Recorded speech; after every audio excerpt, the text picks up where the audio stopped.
Shabbat Shalom. Our scripture reading for today is James chapter 4, verses 7 through 9. Submit yourselves, therefore, to Elohim. Resist the devil, and he will flee from you. Draw near to Elohim, and he will draw near to you. Cleanse your hands, you sinners, and purify your hearts, you double-minded. Be afflicted, and mourn, and weep. Let your laughter be turned to mourning, and your joy to heaviness. Shabbat Shalom, family. Our selection today, King Yahshua is a listening.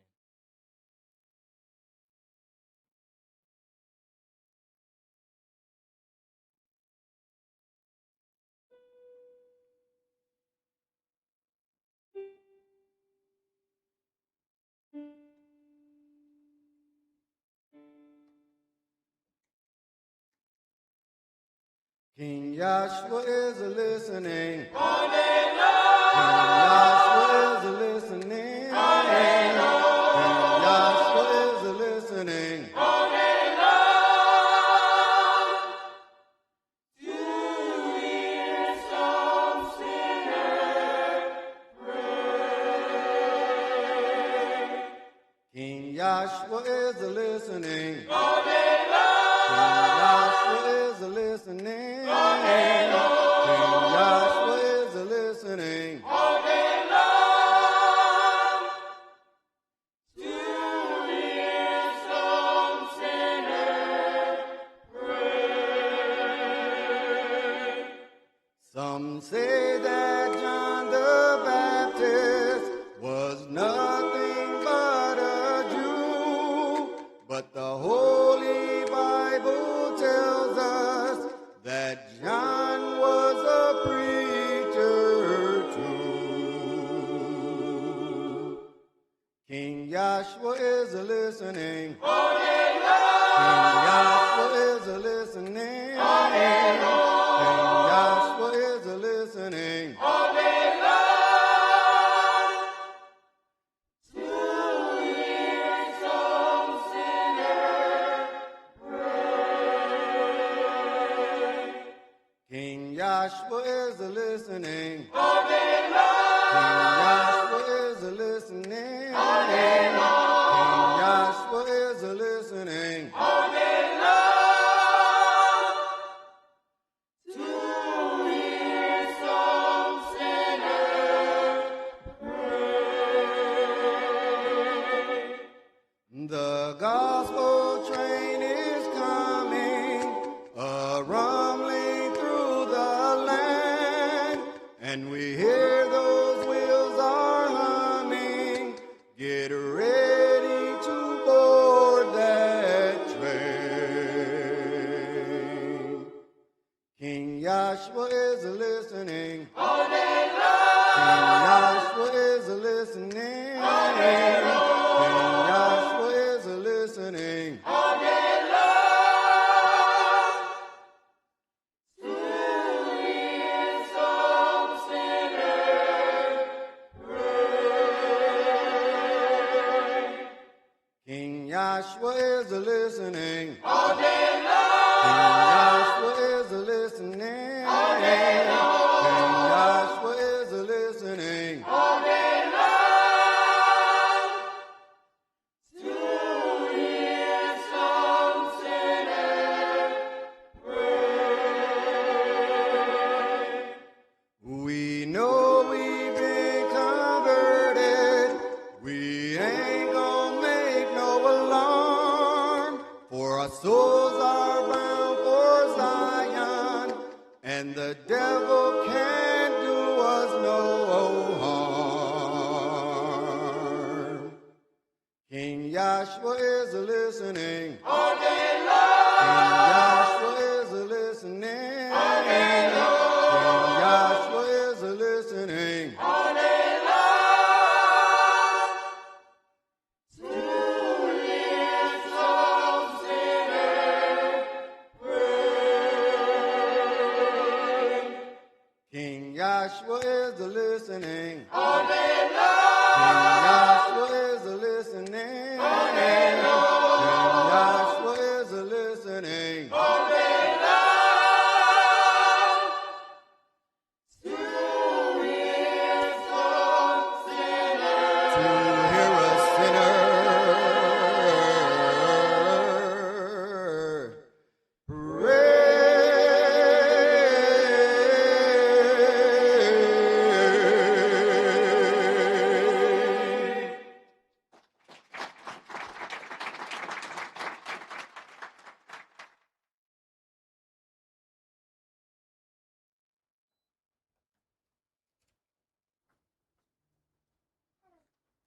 The oracles of the UCI, 1 Peter chapter 4, verses 7 through 11. But the end of all things is at hand. Be you therefore sober, and watch unto prayer. And above all things have fervent love among yourselves, for love shall cover the multitude of sins. Use hospitality one to another without grudging. As every man has received the gift, even so minister the same one to another, as good stewards of the manifold grace of Elohim.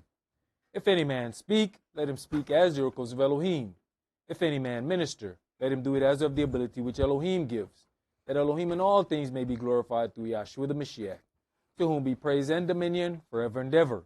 Amen. Ephesians chapter 4, verses 29 through chapter 5 and verse 4. Let no corrupt communication proceed out of your mouth, but that which is good to the use of edifying, that it may minister grace unto the hearers. And grieve not the Holy Spirit of Elohim, whereby you are sealed until the day of redemption.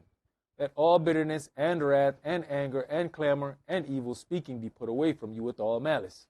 And be you kind one to another, tender-hearted, forgiving one another, even as Elohim for Yahshua's sake has forgiven you.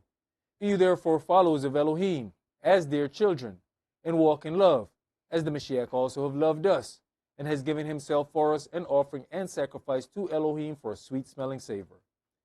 But fornication, and all uncleanness, or covetousness, let it not be once named among you as become saints, neither filthiness, nor foolish talking, nor jesting, which are not convenient, but rather giving up thanks. Ecclesiastes chapter 5, verses 1 and 2. Keep your foot when you go to the house of Elohim, and be more ready to hear than to give the sacrifice of fools, for they consider not that they do evil. Be not rash with your mouth, and let not your heart be hasty to utter anything before Elohim.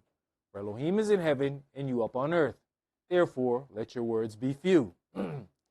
Exodus chapter 23, verses 20 and 21. Behold, I send an angel before you to keep you in the way, and to bring you into the place which I have prepared. Beware of him, and obey his voice. Provoke him not, for he will not pardon your transgressions, for my name is in him. Revelations chapter 3, verses 20 through 22. Behold, I stand at the door and knock. If any man hear my voice and open the door, I will come into him and will sup with him, and he with me. To him that overcomes will I grant to sit with me in my throne, even as I have also overcame and am sat down with my Father in his throne. He that has an ear, let him hear what the Spirit says unto the churches. All right, Shabbat Shalom. Shabbat Shalom. Which is peace on Yahweh's holy Sabbath day. Welcome to another holy convocation that Yahweh has enjoined unto us here in this body of Yahshua. Now, it is written, a good man leaves an inheritance to his children's children. We always consider inheritance to be in the form of financial wealth. We must also consider that when one inherits the credits of an estate, one also inherits what that estate owes. This means that the debts not paid by the parents must be paid by their offspring. Let's begin today's sermon in Deuteronomy chapter 9. And today's sermon is entitled, The Inheritance of the Redeemed. One part that we have to pay attention to is it says to his children's children. So now we're talking about more than just that immediate generation after the parents. So then we have to consider what sort of inheritance are we leaving behind? And are the people that we're leaving this inheritance to, are they prepared? Naturally, financially, and spiritually. Because you find some that they will receive the inheritance and everything that the previous generation worked for is gone in 3 months. Took them 30 years to store up something financial. And in 6 months of partying, it is all gone. But then there's another inheritance of how we operate. Whether we know it or not, we're passing that down too. Deuteronomy chapter 9, let's start that at verse 1. Hear, O Israel, you are to pass over Jordan this day, to go and to possess nations greater and mightier than yourselves, cities great and fenced up to heaven, a people great and tall, the children of the Anakims, whom you know, and of whom you have heard say, who can stand before the children of Anak. Understand therefore this day that Yahweh your Elohim is he which goes over before you. As a consuming fire, he shall destroy them, and he shall bring them down before your face. So shall you drive them out, and destroy them quickly, as Yahweh has said unto you. Speak not you in your heart, after that Yahweh your Elohim has cast them out from before you, saying, for my righteousness Yahweh has brought me in to possess this land. But for the wickedness of these nations, Yahweh does drive them out from before you. So, when we receive the inheritance, when we get anything, we feel good that day. We get a little puffed up. I mean, every other Friday, we know what that feeling feel like. Every other Friday, you walk a little taller than you walk Monday through Thursday. It feels a little different that Friday. Now, imagine when you get the inheritance that's been stored up for some decades, how you might be feeling yourself. So Yahweh is preparing you before you receive your inheritance. Let me go ahead and clear this up. It ain't because you did right. It ain't because you were so magnificent that you getting this. Let's just go ahead and take care of this business right now. Because you're gonna start to think something about yourself, because receiving a lot at one time has a tendency to do that to you. So let me go ahead and tell you this before I give it to you. So then there's some things that we need to be doing as well. Let me go ahead and explain some things to you. And those are the things that we don't like to do. Explain some things about what they are about to get off into. You also have this situation where Yahweh says he's going to subdue these nations, but you're going to go in. This is one thing you have to understand about Yahweh's inheritance. So he says it is yours. You have inherited. Now, I told you it's yours. But you're not going to go and sit before no lawyer and then they go give you what Yahweh said is yours. Yahweh going to show you. And that's yours right there. But Yahweh is somebody standing over there. I know, but that's yours though. Now that's yours, now go get it. But Yahweh, the boy, didn't I tell you? That's yours. Now go get it. Now I'm behind you. So it's already going to take something for you to get your inheritance. So if you think you're just going to show up at a date and a hearing and you're going to sign some papers and you're going to get your inheritance, you don't really understand how your daddy worked. Because this ain't how your daddy give nothing. Go ahead. Not for your righteousness or for the uprightness of your heart does you go to possess their land, but for the wickedness of these nations, Yahweh Elohim does drive them out from before you. So fortunately for you, they was just nastier than you. That's the only thing you got going for you today. They nastier than you. You done hit nasty lotto. You just won. Because you found somebody that was worse off than you. Now you next in line. Now what happened if they wouldn't have been wicked? We ever asked ourselves that question? What if Canaan act like they had some sin? We was given Canaan land. What if Canaan act like it had some sin? What? And that he may perform the word which Yahweh swore unto your fathers, Abraham, Esaac, and Jacob. Understand, therefore, that Yahweh your Elohim gives you not this good land to possess it for your righteousness, for you are a stiff-necked people. Remember, and forget not, how you provoked Yahweh your Elohim to wrath in the wilderness, from the day that you did depart out of the land of Egypt until you came onto this place. You have been rebellious against Yah. Now, I think he's trying to drive this point home, because he said it a couple times. Look, do understand, you are not getting this because of your righteousness. See, this is that speech before you hand off the keys. Go ahead. Also in Horeb you provoke Yahweh to wrath, so that Yahweh was angry with you to have destroyed you. And I was gone up into the mount to receive the tables of stone, even the tables of the covenant which Yahweh made with you. Then I abode in the mount 40 days and 40 nights. I neither did eat bread nor drink water. And Yahweh delivered unto me 2 tables of stone written with the finger of Elohim, and on them was the writing according to all the words which Yahweh spake with you in the mount of the midst of the fire, in the day of the assembly. And it came to pass at the end of 40 days and 40 nights that Yahweh gave me the 2 tables of stone, even the tables of the covenant. And Yahweh said unto me, Arise, get you down quickly from hence. For your people which you have brought forth out of Egypt have corrupted themselves. They are quickly turned aside out of the way which I commanded them. They have made them a molten image. Furthermore, Yahweh spake unto me, saying, I have seen this people, and, behold, it is a stiff-necked people. Let me alone, that I may destroy them, and blot out their name from under heaven. And I will make of you a nation mightier and greater than they. So I turned and came down from the mount, and the mount burnt with fire, and the 2 tables of the covenant were in my 2 hands.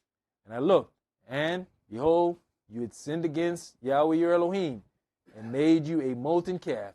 You had turned aside quickly out of the way which Yahweh had commanded you. 40 days. Yahweh said, that's turned quickly. It didn't take but 1 moon cycle. All this time, they've been mistreated in Egypt. And before a month and a half, they have completely revolted against every miracle they have seen. Go ahead. And I took the 2 tables and cast them out of my 2 hands and brake them before your eyes. And I fell down before Yahweh as at the first, 40 days and 40 nights.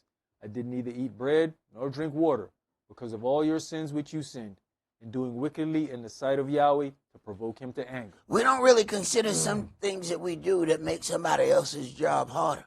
He already fasted 40 days and 40 nights. He already got the tables. They got to turn around and do that again because of something they got into. Go ahead. For I was afraid of the anger and hot displeasure, wherewith Yahweh was angry against you to destroy you. But Yahweh hearkened unto me at that time also. And Yahweh was very angry with Aaron to have destroyed him. And I prayed for Aaron also the same time. And I took your sin, the calf which you had made, and burnt it with fire, and stamped it, and ground it very small, even until it was as small as dust. And I cast the dust thereof into the brook that descended out of the mount. And at Taberah, and at Maasah, and at Kibroth Hattaavah, you provoked Yahweh to wrath. Likewise, when Yahweh sent you from Kadesh Barnea, saying, Go up and possess the land which I have given you, then you rebelled against the commandment of Yahweh your Elohim, and you believed him not, nor hearkened to his voice. You have been rebellious against Yahweh your Elohim. You have been rebellious against Yahweh from the day that I knew you.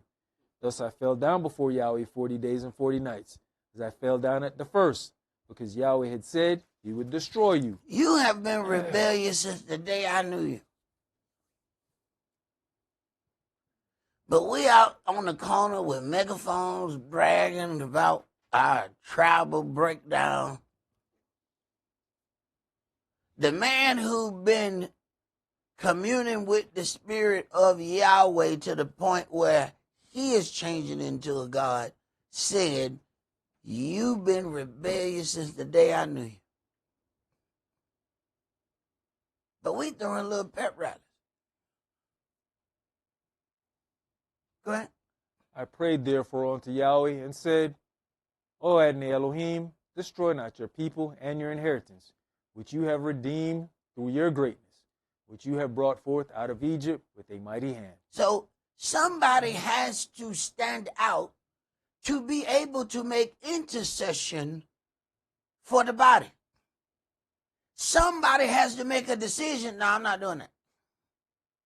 What if Moshe says, you know what, I was raised in the house with the Egyptians. I know how to do this better than y'all. Move out the way. Let me show you what you do with this golden calf. Now, who makes intercession if he also does what they do? somebody has to stand. And it ain't an easy place to stand. Go ahead. Remember your servants, Abraham, Esaac, and Jacob. Look not unto the stubbornness of this people, nor to their wickedness, nor to their sin. Lest the land whence you brought us out say, because Yahweh was not able to bring them into the land which he promised them, and because he hated them, he has brought them out to slay them in the wilderness.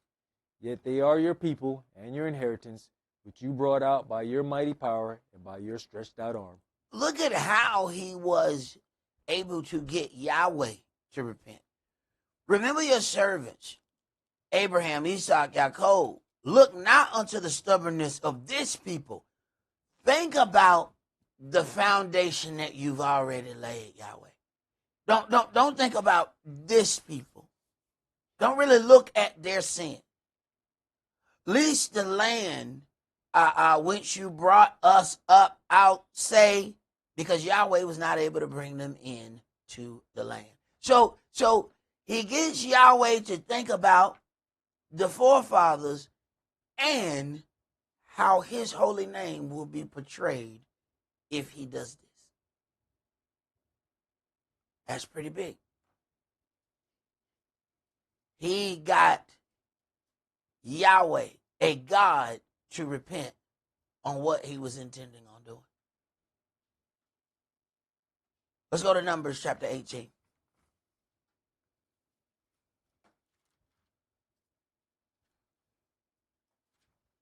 But if Moshe is not in that spot,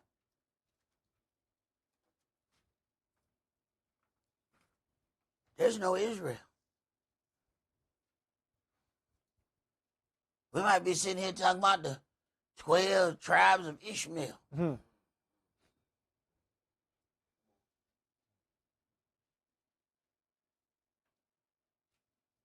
Numbers 18, and let's start at verse 1. And Yahweh said unto Aaron, you and your sons and your father's house with you shall bear the lawlessness of the sanctuary, and you and your sons with you shall bear the lawlessness of your priesthood. Okay, so then the same thing that Moshe had to do to bear their sin, now somebody has to step in that stead and bear the sins of the children of Israel going forward. Go ahead. And your brethren also, the tribe of Levi, the tribe of your father, bring with you, that they may be joined unto you and minister unto you. But you and your sons with you shall minister before the tabernacle of witness. And they shall keep your charge, and the charge of all the tabernacle. Only they shall not come near the vessels of the sanctuary and the altar, that neither they nor you also die. And they shall be joined unto you, and keep the charge of the tabernacle of the congregation, for all the service of the tabernacle, and a stranger shall not come near unto you. It says, they shall not come near the vessels of the sanctuary and the altar, that neither they nor you die. See, we're here to part why, at least they die. No. I need you to understand something. If they do it wrong, I'm going to kill you too. Now, that's a different job right now.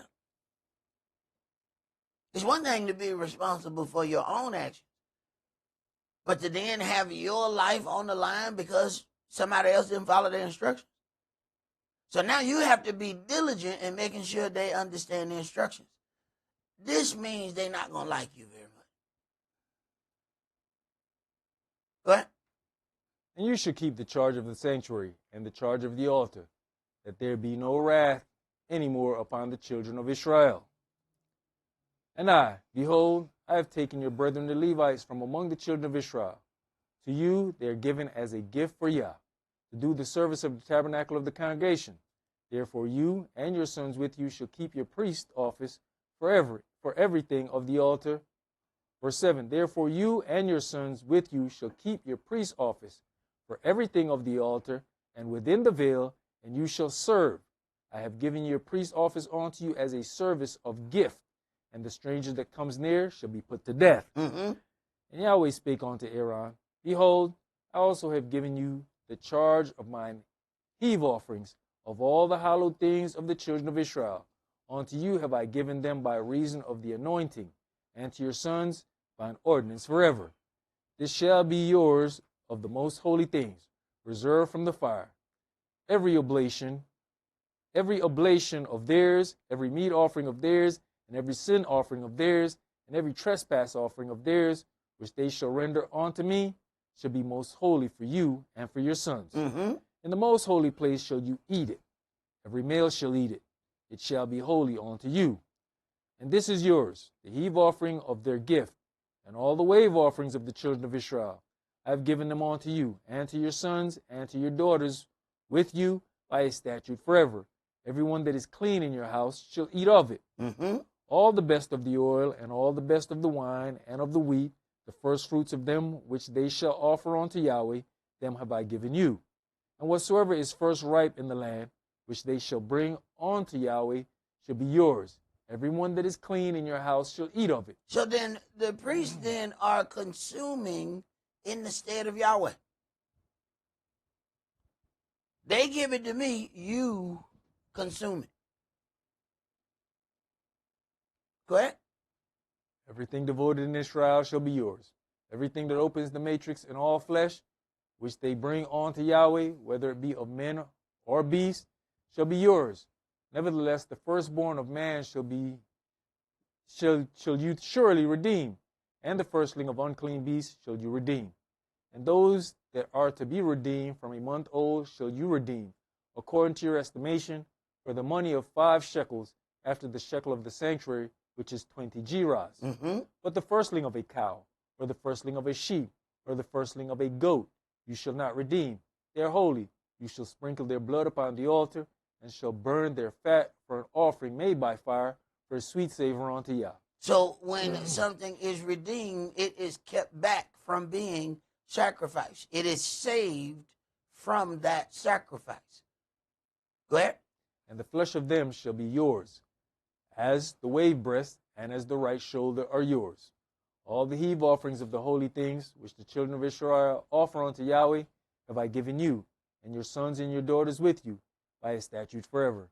It is a covenant of salt forever before Yahweh unto you and to your seed with you. Right. So then Yahweh has given the Levites a perpetual inheritance of the offering. But then there's some leveling off because he has given them that. He's taking something else away. Go ahead. And Yahweh spake unto Aaron, you shall have no inheritance in their land, neither shall you have any part among them. I am your part and your inheritance among the children of Israel. I am your part. So whereas they will have a designated area of land per each tribe, you will not. You will receive the tithes and the offerings, all of those things, but you will not have the same situation of land that they have. Go ahead. And behold, I have given the children of Levi all the tenth in Israel for an inheritance, for their service which they serve, even the service of the tabernacle of the congregation. Neither must the children of Israel henceforth come near the tabernacle of the congregation, lest they bear sin and die. But the Levites shall do the service of the tabernacle of the congregation, and they shall bear their lawlessness. It shall be a statute forever throughout your generations, that among the children of Israel they have no inheritance. But the tithes of the children of Israel, which they offer as an heave offering unto Yahweh, I have given to the Levites to inherit. Therefore I have said unto them, among the children of Israel they shall have no inheritance. Right. So they will have no inheritance of land, but they have inheritance of other things. Let's go to chapter 34. See, the inheritance is not just of land or financial wealth.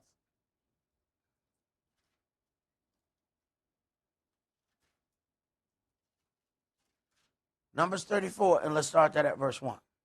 And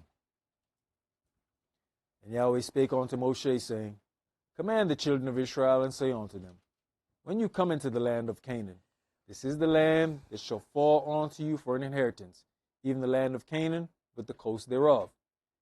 Then your south quarter shall be from the wilderness of Zin along by the coast of Edom, and your south border shall be the utmost coast of all of the salt sea eastward. And your border shall turn from the south to the ascent of Akrabim, and pass on to Zin. And the going forth thereof shall be from the south of Kadesh Barnea, and shall go on to Hazar Edar, and pass on to Asmon. And the border shall fetch a compass from Asmon unto the river of Egypt, and the goings out of it shall be at the sea. And as for the western border, you shall even have the great sea for a border. This shall be your west border, and this shall be your north border. From the great sea you shall point out for you Mount Hor. From Mount Hor you shall point out your border unto the entrance of Hamath, and the goings forth of the border shall be to Zedad. All right, so what he's doing here is laying out the land survey. So you don't get a property. When you first get a property, there's gonna be a piece of paper on it that tells you exactly where your land begin and end. See, over time, we throw these things in the closet and forget where they are. But there are little metal stakes in the ground that at the beginning, they put a ribbon around it. So that when you come and you see from that first day where your property line is. So Yahweh making sure that you have a way to find where those property lines are. Go ahead. And the border shall go on to Ziphron, and the goings out of it shall be at Hazarah Enan. This shall be your north border. And you shall point out your east border from Hazar Enan to Shapham. And the coast shall go down from Shapham to Riblah, on the east side of Anan. And the border shall descend, and shall reach onto the side of the sea of Kinnereth eastward. And the border shall go down to Jordan, and the goings out of it shall be at the salt sea. This shall be your land, with the coast thereof round about. And Moshe commanded the children of Israel, saying, This is the land which you shall inherit by lot, which Yahweh commanded to give unto the 9 tribes and to the half tribe. Now they're about to have a Trump resort or something right over here by the East Coast right here. Now I don't remember reading that in the land plot. I don't remember reading, and you shall have a second Mar-a-Lago right here, because this waterfront property, you gotta understand, as they say in real estate, location is everything. They said, look, throughout time, we done messed around and let these little have-not people have an enormously wonderful piece of land. We got to remove these people. Go ahead. For the tribe of the children of Reuben, according to the house of their fathers, and the tribe of the children of Gad, according to the house of their fathers, have received their inheritance. And half the tribe of Manasseh have received their inheritance. The 2 tribes and the half tribe have received their inheritance on this side Jordan, near Jericho, eastward, toward the sun rising. All right, let's go to Ezekiel chapter 46. If we understand anything about receiving this inheritance, before Yahweh sent us into the land, this is when we got the law. There was no need to have a law if you're going to be in somebody else's land being directed by them. Then it's their law. So when people like to say things like, obey the laws of the land,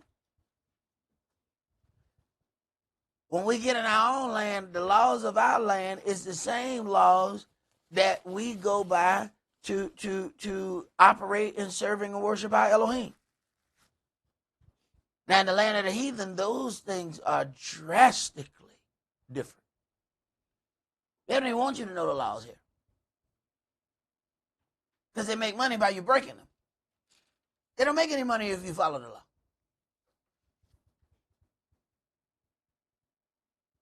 It's probably a book as big as this Bible of laws that just went in effect on January 1st. None of us know any of them. They didn't send anything to your house. They didn't send anything to your email.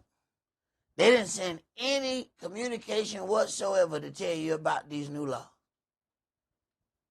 But if you break one, you sure gonna find out that there was a new law. And they're gonna tell you it's a new law. It just started 3 days ago. He said, well, I didn't know. He said, well, after you pay this $750, you shall never forget again. I promise you, you're going to wake up thinking about this law. All right? You taking this law to bed with you tonight. All right? This one's going to keep you warm and cozy. You'll never forget that law again. But if they wanted you to keep it, they would have told you before you broke it. Okay. Ezekiel chapter 46, and let's read verses 16 through 18. Thus says the Adonai Elohim, if the prince give a gift unto any of his sons, the inheritance thereof shall be his sons. It shall be their possession by inheritance. But if he give a gift of his inheritance to one of his servants, then it shall be his to the year of liberty. So then now we talking about this Jubilee then. So Yahweh still has this situation of, all right, if you give something up at that point of liberty, it goes back to the original people. That's a concept that is strange for us to wrap our heads around here in the daughter of Babylon. So they teach us, you know, when we young, finders keepers, losers weepers. They teach you that as a kid. You mess around and drop your 9-laters on the playground. Oh, these my 9-laters. No, man. You saw me put out these 9-laters, but they came out your pocket. All right? So, finders, keepers, losers, weepers. All right? So you go ahead and cry. And I'm so glad you got the apple, because I love these apples. Oh, these are delicious. And then we feel like we're right. According to this book, you're wrong. We supposed to take them 9-laters and say, little Johnny, I think you dropped these. I just saw you with some apple 9-later. And I just seen something right here on the playground. I think these belong to you.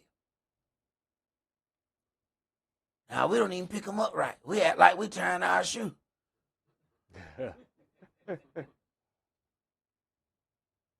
Okay.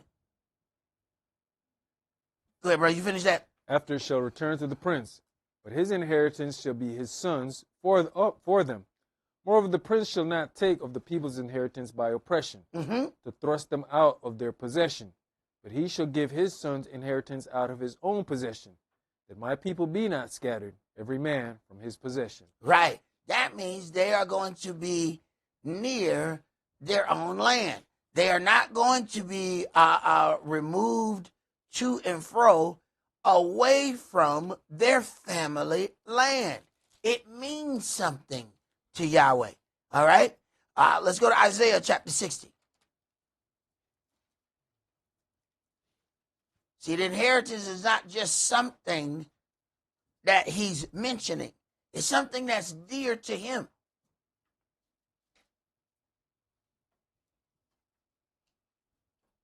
Isaiah chapter 60, and let's start that at verse 1. Arise, shine, for your light is come, and the glory of Yahweh is risen upon you. For, behold, the darkness shall cover the earth, and gross darkness the people. But Yahweh shall arise upon you, and his glory shall be seen upon you. And the Gentiles shall come to your light, and kings to the brightness of your rising. Lift up your eyes round about, and see, all they gather themselves together, they come to you. Your sons shall come from far, and your daughters shall be nursed at your side. Then you shall see, and flow together, and your heart shall fear and be enlarged, because the abundance of the sea shall be converted unto you, the forces of the Gentiles shall come unto you. The forces of the Gentiles shall be delivered unto you. This is part of your inheritance. He has said this is going to be a part of your inheritance. But instead of us sitting back ready to inherit, we mingle ourselves into the things that is supposed to be delivered unto us. Go ahead.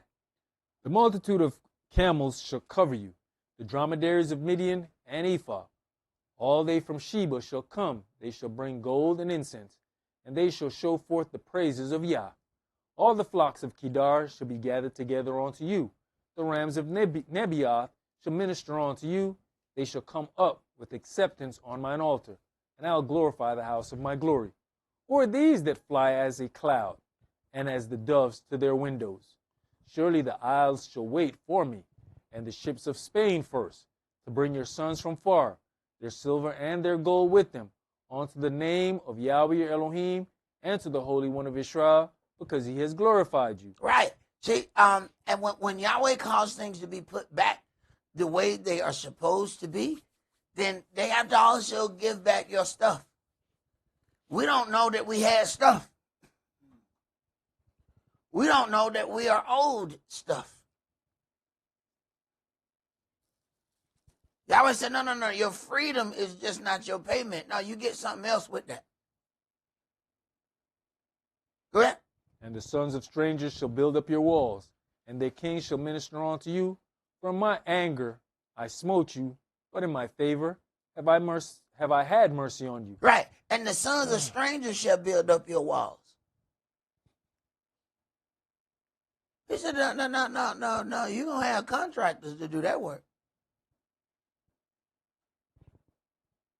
See, we don't understand that other people have things set up.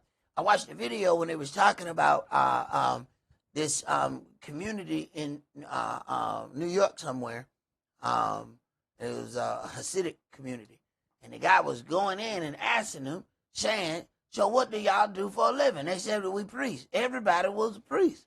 They said, even the students, he said the students was priests. So how many kids y'all have? They said about between 12 to 17 kids. And everybody is a priest. Well, what do y'all do to make money? It started getting quiet. How do you afford to do all of these things? He said, so is everybody on? One person answered, yeah, we on public assistance. Now, they'll tell you that we deadbeats when we get on public assistance. Now, anytime they talk about public assistance, they show you one person. A sister with some rollers in her hair with about 8 children. And she yelling, drinking some Kool-Aid. This is the image. They don't show you any image of these other people walking in their culture and public assistance is taking care of them. They don't show you anything but us.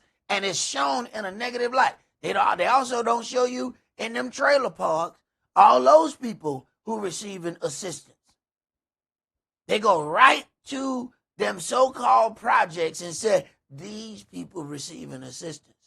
Then you look at the numbers and find like, we're the least ones getting it. Who are all these other people and where they at?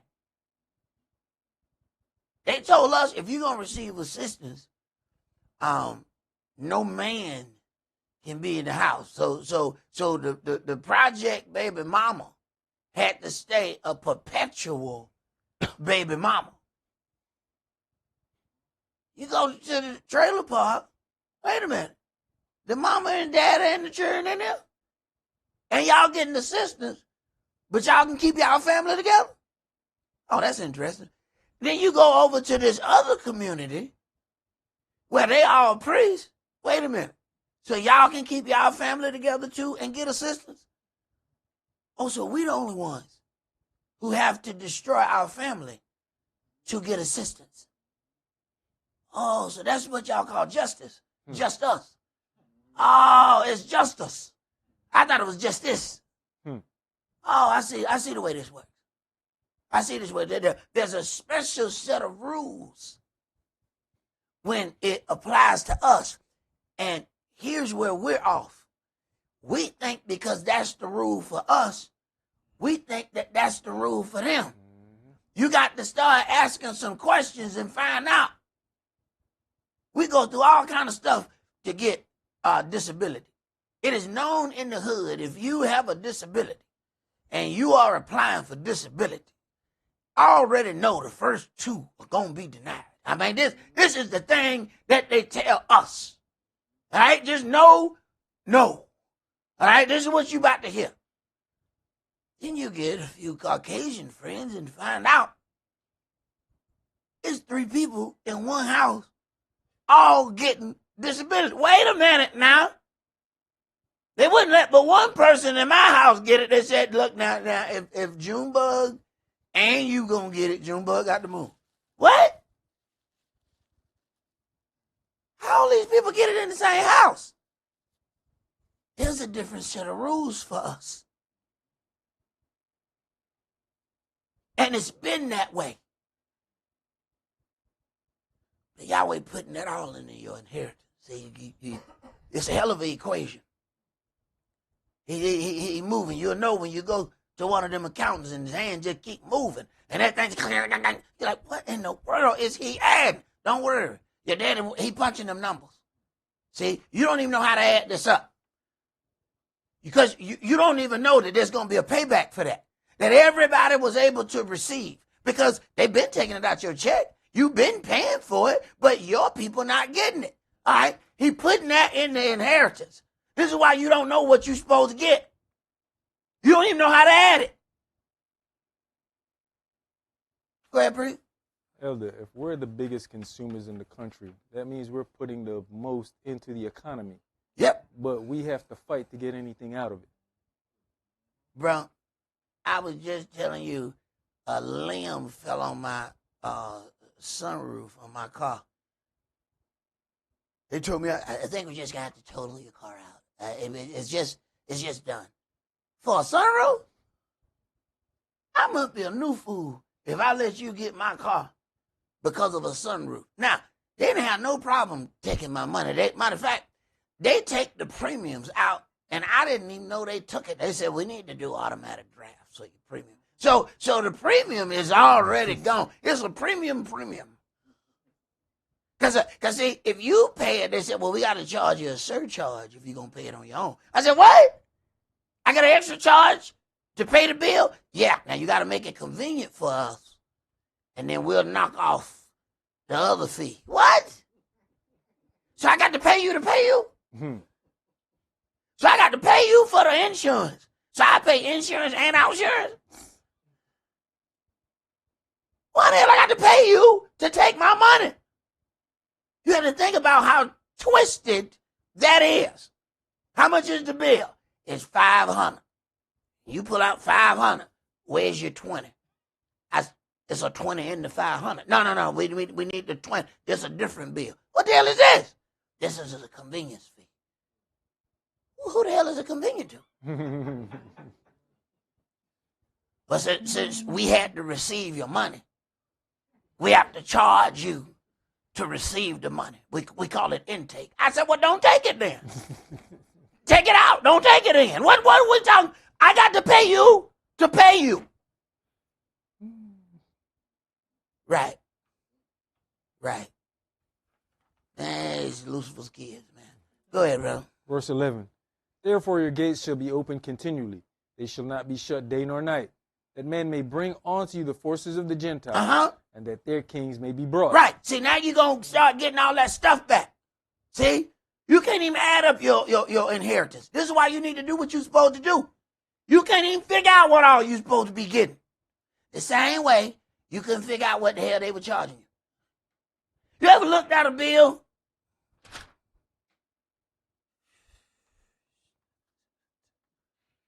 In the hip. So do I owe you this? Oh, I owe you this. Oh, I owe you.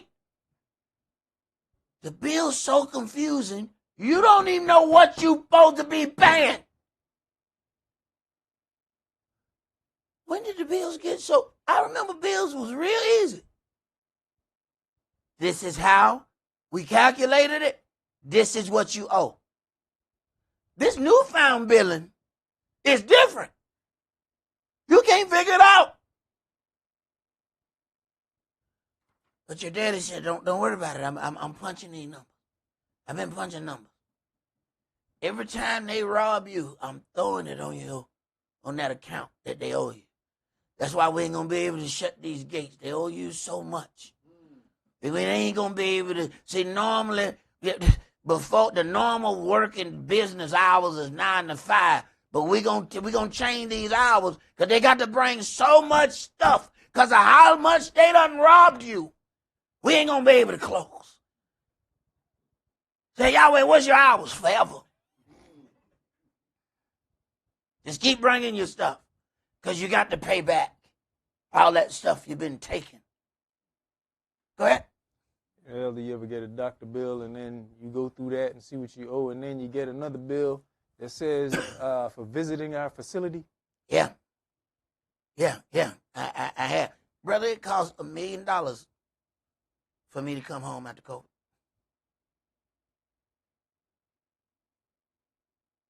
So I know what y'all looking at is one broke nigga, but I'm $1 million man.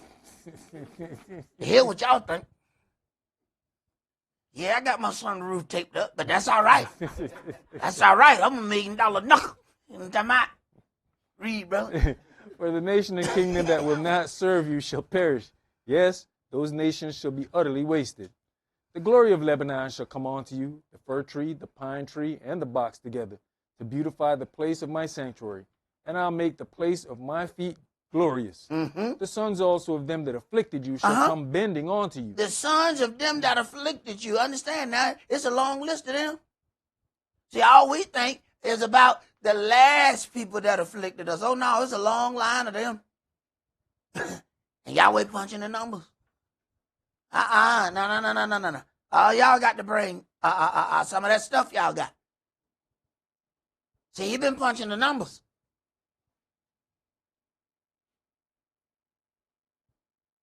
They've been taken from us for generations. So when Yahweh tell the children of Israel it's time to go out of Egypt, now go ahead and borrow some stuff. Why would you need to borrow some stuff? Oh no, they got to pay you back. Now you're not leaving empty-handed. Go ahead. And all they that despise you shall bow themselves down at the soles of your feet, and they shall call you the city of Yahweh, the Zion of the Holy One of Israel. Whereas you have been forsaken and hated, so that no man went through you, I'll make you an eternal excellency, a joy of many generations. You shall also suck the milk of the Gentiles, and shall suck the breast of kings, and you shall know that I, Yahweh, am your Savior and your Redeemer, the mighty one of Jacob. And we don't really understand how deep that is. During slavery, the slave women were made to breastfeed the slave master children and leave themselves with not enough milk to feed their child. So we don't understand how deep that statement is. And they don't want you to understand that. They don't want you to understand the real things that happen in slavery. That's why they won't teach it in school. They teach you American history. But they will not teach you the things that actually happened during slavery. Go ahead. For brass I'll bring gold, and for iron I'll bring silver, and for wood brass, and for stones iron. I will also make your officers peace and your exactors righteousness. For brass, I will bring gold. Wait a minute. So what Yahweh dealing with is inflation and interest. He's like, no, look, I got you. I'm telling you, I've been working these numbers now. I've been working these numbers. They took brass, but they got to bring back gold. No. You can't just hold something for 1,000 years and come back and bring the same thing. No, that's not how that works. See, $1,000 today. If they took $1,000 in 1920, let me tell you something. You understand? You was a millionaire in 1920. You had $1,000. You don't wait 100 years and give back the same $1,000. No. We got to crunch these numbers. We got to deal with inflation. We got to deal with interest. We got to deal with all this. How long you done had it? How much money you made off of it? No. My father got to punch those numbers. See, you don't know the stakes are very high. This is why everybody wants you to fail. This is why everybody wants you to go out and party and forget about your culture. You have so much to lose and you don't understand. Go ahead, bro. That was it. That was it. 17. Let's go to Jeremiah chapter 16.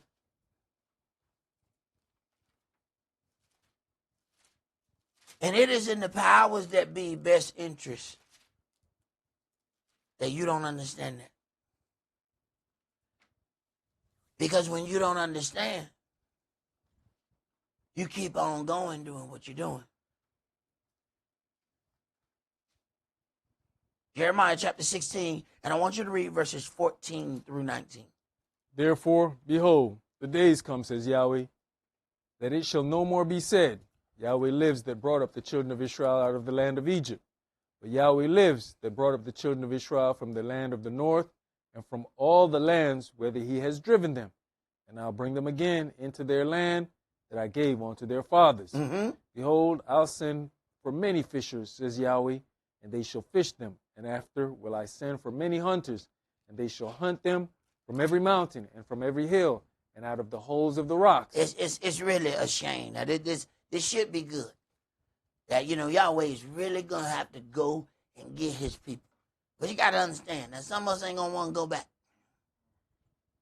See, you fish for something that is in a different part of where you are. You hunt for something because you got to go catch it. Now, trying to catch us and explain to us, look, this is your culture. This is your heritage. This is your inheritance. And you keep trying to talk to them and they don't want to hear it. He's just like, give me the stick. Bow! Bump them up in the head and put them in the bag. Come on, I hunted Yahweh. I caught another one of your people. We'll dump them right here.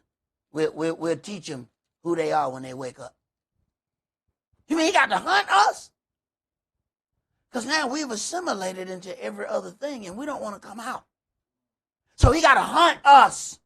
He got to go fish for us. Go ahead. Elder, when you look at verse 14 and 15, both of those kill that theory that one slavery was just that Egypt slavery. He kills that whole concept right there. And then the other part of these people all came out of one place and now are back in the land, he kills that again. He says, because from all the lands where I had driven them. Right. He kills two things right there. But if you are in another part of the book and you praise dancing, you don't really get that. You don't have an opportunity to run into that while you praise dance. While you getting crunked up for Christ, you ain't gonna run it. You ain't gonna run it, huh? See, you too busy bankhead bouncing for what I'm saying. You know what I'm saying. You getting it. You getting there. You know what I'm saying. You're not gonna get to none of that. Or you can do with them. The dude turn around and send his wife to church with that painted on dress down there at New Delhi. She look like she finna make a little change up in here. She finna go ahead and twerk it for the Lord. Get low for the Most High. Get real low for the Most High, right? So you're not gonna have an opportunity to come across none of this. See, you having too much fun over there in the stadium. See, they sanctuary looked like a coliseum. It looked like the Hawks about to play basketball. Right. So this is foreign right here. Go ahead. For mine eyes are upon all their ways. They are not hid from my face, neither is their lawlessness hid from mine eyes. And first, I'll recompense their lawlessness and their sin double. Because they have defiled my land, they have filled mine inheritance with the carcasses of their detestable and abominable things. Now see, Yahweh said something. Now I'm going to pay you double. Now one thing you have to understand, the firstborn get a double portion. He says you are Israel, and you have to understand what he said about Israel. Mm-hmm. So if you get a double portion of good things, you also get a double portion of this foot. And that's the part that we think is so unfair. Look at everybody else did this stuff, and then as soon as I do it, such and such. Double foot. Not feet, double foot. Mm-hmm. You also inherited that. See, there's that good part of the inheritance, and then there's that other part. See, and this is why we burn our inheritance, because there's no stipulations. We turn around, the way we give it, we work all our life, and we give it to some little knucklehead child. Here goes $200,000. No stipulation. Kid got 8 cars. Done wrecked 5 of them already. Still in the pot mix. Ain't bought a house. But when you get that inheritance and it has stipulations, it's no. You can take out $20,000 at this point. You gotta wait another 6 months before you get other money. Oh, and by the way, if you ain't working or in school, you have no access to this money. Oh, and if you don't have this and don't have a family, you have no access to this. Now there's stipulations in inheritance. This is why other people don't blow their inheritance and we blow out. We just give it to the little dumb junior. And dumb junior don't know how to handle no money. They don't even know what a check is, what balancing anything is. And then when the money run out, Junior said, somebody done robbed me. Hey, don't act. Every last one of us was dumb junior at some point. I remember looking at my bank account and said, somebody done robbed me. It was $1,002 transaction. See, that's what you do when you get a little money. You get a stack of money. Boy, can't nobody tell you nothing. Oh boy, don't let you get a couple thousand at the same time. Oh boy, brother, we'll just spend it. I ain't got no receipts, no place. So I called the bank. I tell them, somebody done stole my money. They said, well, sir, what can you tell us? I can't tell you nothing. I don't know. I ain't kept nothing. I don't know nothing. But there's a whole bunch of transactions on here. You don't remember them transactions?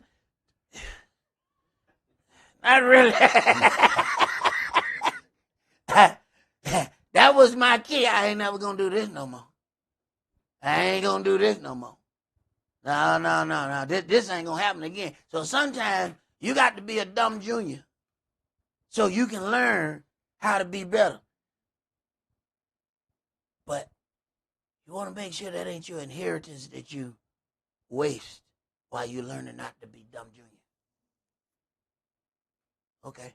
Where we at, bro? Verse 19. Go ahead. O Yahweh, my strength and my fortress and my refuge in the day of affliction, the Gentiles shall come unto you from the ends of the earth, and shall say, surely our fathers have inherited lies. Wait a minute now. So they have inherited lies. We have all kind of inheritance then.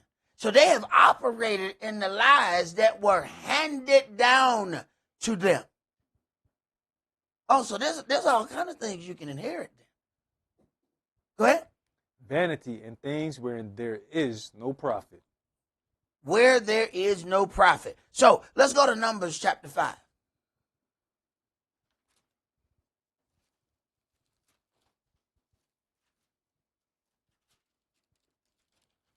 Numbers chapter 5, and let's read verses 5 through 10, and let's see about what's going to be done to add these things up. And Yahweh spake unto Moshe, saying, Speak unto the children of Israel, when a man or woman shall commit any sin that men commit, to do a trespass against Yahweh, and that person be guilty, then they shall confess their sin which they have done, and he shall recompense his trespass with the principal thereof, and add unto it the fifth part thereof, and give it unto him against whom he has trespassed. All right. So then now the fifth part has to be added. You can't give back the same thing that was taken. All right, go ahead.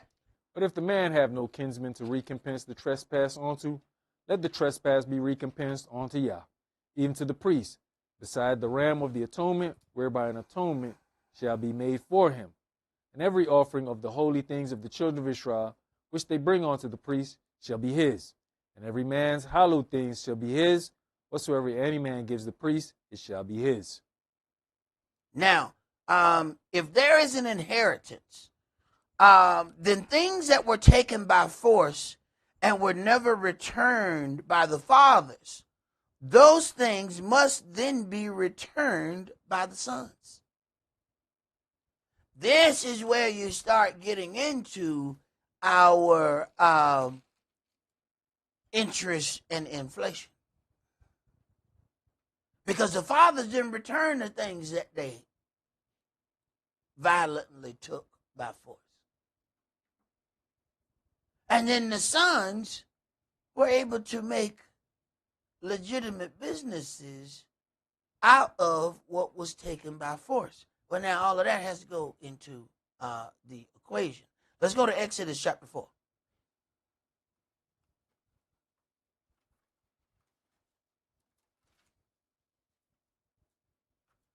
And this is the main reason why we don't need any reparations here. We're going to turn around and put all the money right back into the economy that paid us. And in a few years, we're going to be right back where we were before. We're going to be applying for public assistance in a Lamborghini.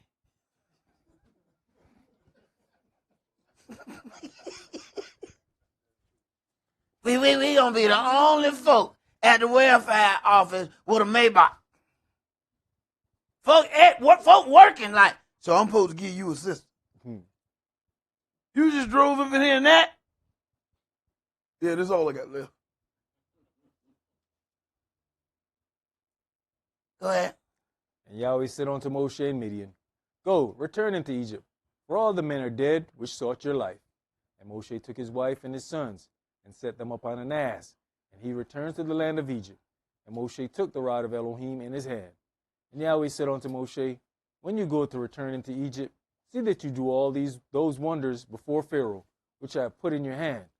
But I will harden his heart, that he shall not let the people go. And you shall say unto Pharaoh, Thus says Yahweh, Israel is my son, even my firstborn. And I say unto you, Let my son go, that he may serve me.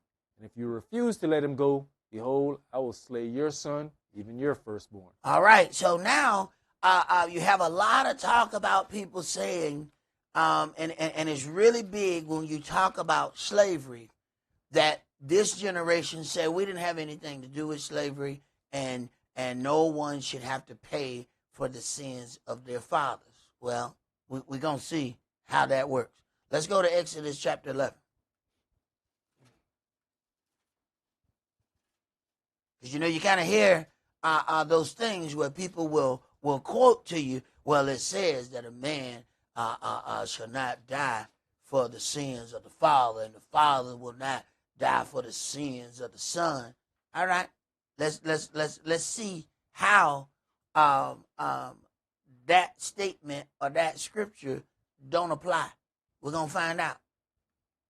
Go ahead, brother. And Yahweh said unto Moshe, Yet will I bring one more plague upon Pharaoh and upon Egypt. Afterwards he will let you go hence.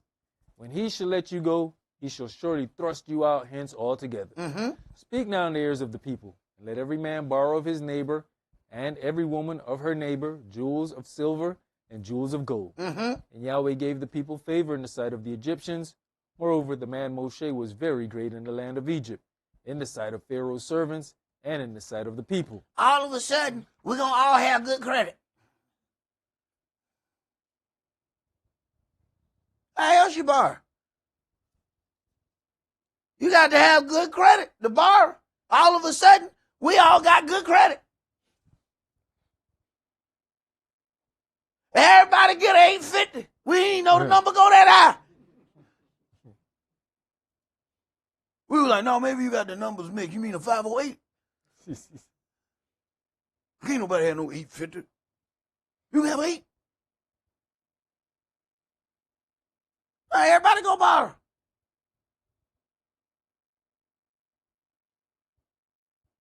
We don't understand this whole economy is built on borrowing. Everything. See, this sounds strange. Go and borrow. How do you think everything is done? None of these people build their skyscrapers with their money. None of that business is done with their money. They all borrow. They borrow to borrow to borrow. So when you read this and you don't understand how they operate, this sounds strange. But I tell you, your daddy been crunching the numbers for a long time. I'm telling you now, go over there and borrow. Fill out that loan, boy, you going to get it. I'm trying to tell you, I made your credit good last night. Remember them people that were telling you they would clean your credit? Remember that stuff you were seeing on the Instagram? I did it all last night. Just go apply. You're going to get it. Okay. Now we know what he's doing. Go borrow. Don't worry about paying it back because the place not going to exist. We got to worry about paying back. Who we going to pay? Who we going to pay? Who we going to pay? Who going to take your payment? Okay. Go ahead. And Moshe said, Thus says Yahweh, about midnight will I go out into the midst of Egypt, and all the firstborn in the land of Egypt shall die, from the firstborn of Pharaoh that sits upon his throne, even unto the firstborn of the maidservant that is behind the mill, and all the firstborn of beasts. Man, the animals got to pay this debt. Here goes the damn cow like, hey man, I ain't had nothing to do with it. I was just over here chewing. And now my baby gone. What I do? Now it's time to pay this debt. It's time to pay this debt. You dealt with his firstborn. Now he's about to deal with all the firstborn in your land. People like to say, well, I didn't have nothing to do with that. Tell that to that donkey. Tell the donkey, go over there and explain to the jackass why its son is gone. And it didn't have nothing to do with it. Go and talk to it. See if it talk back. It's got to pay that debt too. So while you got people saying that they should be immune from it, tell that to these animals.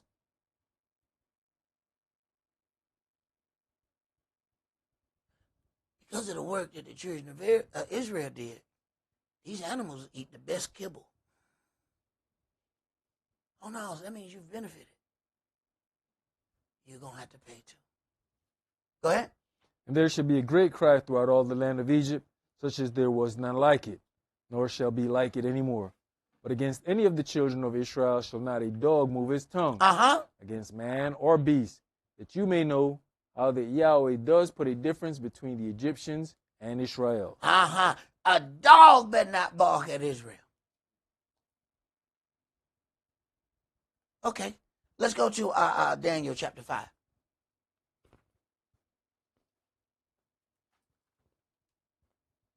See, when Yahweh get ready to take care, when he get ready to balance his books, those books gonna be they're gonna get balanced.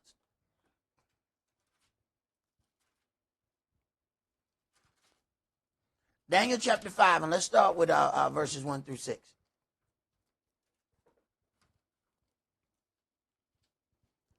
Belteshazzar, the king, made a great feast to 1,000 of his masters, and drank wine before the 1,000. Belteshazzar, whilst he tasted the wine, commanded to bring the golden and silver vessels, which his father Nebuchadnezzar had taken out of the temple which was in Jerusalem, that the king and his princes, his wives, and his concubines might drink therein. Then they brought the golden vessels that were taken out of the temple of the house of Elohim, which was at Jerusalem, and the king and his princes, his wives, and his concubines drank in them. Mm-hmm. They drank wine, and praised the gods of gold, and of silver, of brass, of iron, of wood, and of stone. In the same hour came forth fingers out of the fingers of a man's hand. Now, pay attention. It said in the same hour, not in the same second. So you know they think they drunk. They've been drinking wine, but they don't use the wrong vessels. See, now they done decided, you know what, let's go get them gold cups that we got out of that house in Jerusalem. Or we finna be fancy tonight. Y'all know how we like to show out. Come on now. Come on, don't get it. They said in front of his wives and his concubine. Come on now. Come on now. Y'all know how we like to show out. Come on, God, I bet you ain't never drunk out of nothing like that. Now. You know what I'm talking about? It tastes different. Yeah, that's nice, ain't it, God? Yeah, wait till you see what I got next. All right. Yeah, Yahweh got next. Go ahead. And wrote over against the candlestick upon the plaster of the wall of the king's palace. Uh-huh. And the king saw the part of the hand that wrote. And the king's countenance was changed, and his thoughts troubled him. Oh, yeah, that'll change your countenance if a hand just come out and start writing on the wall. You start trying to figure out, hey, bro, what is this? Hey, bro, what is this? This is different right here. Okay. Go ahead. So that the joints of his loins were loosed, and his knees smote one against another. Uh-huh. And the king cried aloud to bring the astrologers, the Chaldeans, and the soothsayers. Bring everybody. Everybody come in here. 911. Explain what's happening. Go ahead. And the king spake and said to the wise men of Babylon, whosoever shall read this writing and show me the interpretation thereof shall be clothed with scarlet and have a chain of gold about his neck and shall be the third ruler in the kingdom. Mm-hmm. Jump to verse 17. Then Daniel answered and said before the king, let your gifts be to yourselves, and give your rewards to another. Uh-huh. Yet I will read the writing unto the king, and make known to him the interpretation. O you king, the Most High Elohim gave Nebuchadnezzar, your father, a kingdom and majesty and glory and honor. All right, now remember now, the father was the one that took those golden vessels. Go ahead. And for the majesty that he gave him, all people, nations, and languages trembled and feared before him. Whom he would, he slew, and whom he would, he kept alive, and whom he would, he set up, and whom he would, he put down. But when his heart was lifted up, and his mind hardened in pride, he was deposed from the kingly throne, and they took his glory from him. And he was driven from the sons of men, and his heart was made like the beast, and his dwelling was with the wild asses. They fed him with grass like oxen, and his body was wet with the dew of heaven, till he knew that the Most High Elohim ruled in the kingdom of men, and that he appointed over it whomsoever he will. So he had a mental health moment that lasted for a pretty good amount of time. Go ahead. And you, his son, O Belshazzar, has not humbled your heart, though you knew all these things, Uh-huh. but have lifted up yourself against the Adonai of heaven. And they have brought the vessels, of his house before you, and your masters, your wives, and your concubines have drunk wine in them. Mm-hmm. And you have praised the gods of silver and gold, of brass, iron, wood, and stone, which see not, nor hear, nor know. And the Elohim in whose hand your breath is, and whose are all your ways, have you not glorified? Now, as he is then getting dealt with because of drinking that, you then have to deal with how these things end up getting rectified. Let's go to Ezra chapter 5.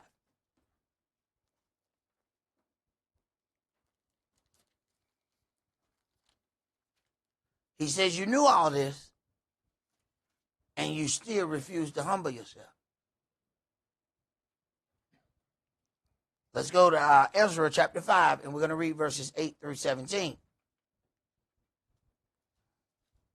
Verse 8.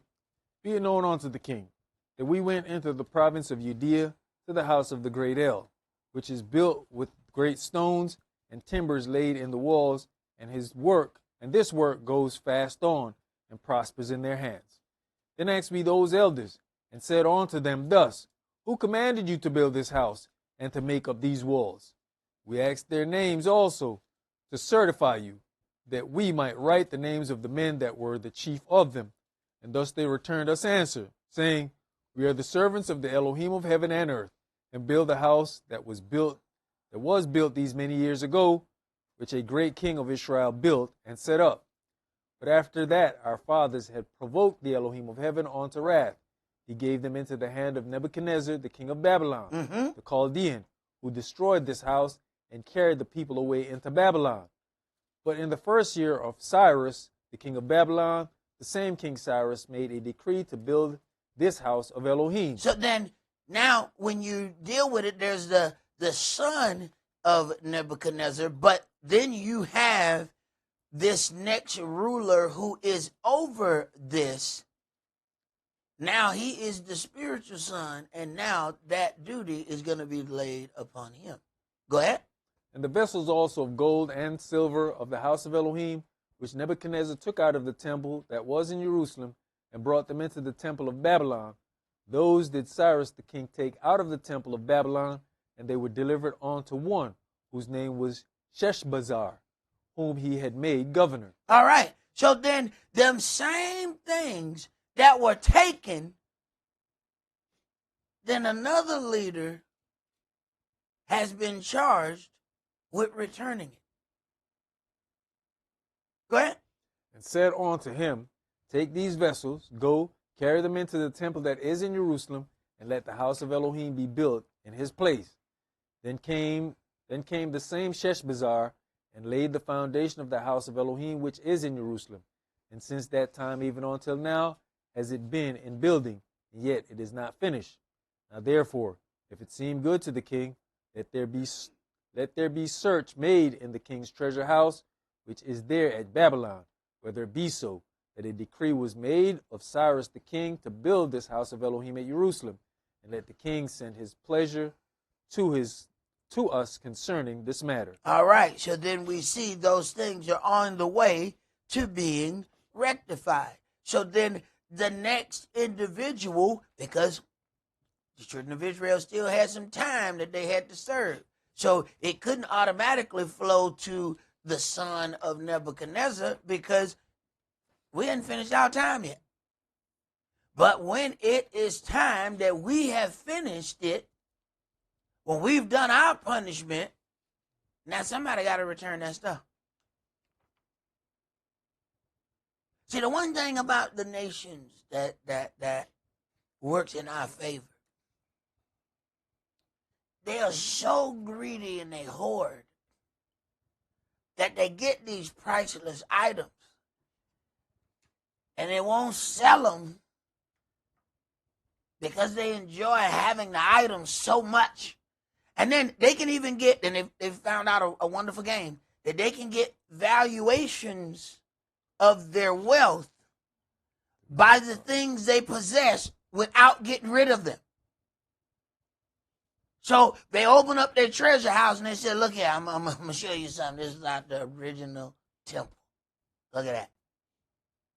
So they bring experts in, they check it, they say, oh my God, that is authentic. Now I want to borrow $1 billion off of this, but I'm going to keep my stuff. But I'm going to borrow some money. See, everybody know this except us. I'm going to borrow some money off of my asset. Okay. Unfortunately for us, Yahweh still know where all of them at. Okay. Go ahead. That was it. That was it. Go to the next graphic because I want you to read something there. Because when we're dealing with this thing of when the fathers have a debt, it passes on to the son. We have to understand how this son thing works. Read that note in 1 Timothy chapter 1. Saul, an apostle of Yahshua HaMashiach, by the commandment of Elohim our Savior, and Adonai Yahshua, which is our hope. Also, Timothy, my son in the faith. My son in the faith. Now, wait a minute. He's not his son physically. This man's a Gentile. But because he has taught this individual then operates in the things that were taught to him. He operates spiritually as his son. Keep reading. On to Timothy, my son in the faith. Grace, mercy, and peace from Elohim our Father and Yahshua the Mashiach. All right, read the next note. Saul, an apostle of Yahshua the Mashiach, by the will of Elohim, according to the promise of life, which is in the Mashiach Yahshua. To Timothy, my dearly beloved son. Now he on a different level. At first, he introduced him as my son in the faith. Next, my dearly beloved son. Why? He followed what I tell him to do. See, now we have to understand some things about sons, because we have a whole lot of people talking about how they are of the tribes of Israel by their genetic makeup. But they don't do nothing that he said do. Now, we have an issue. Let's go to Genesis chapter 22.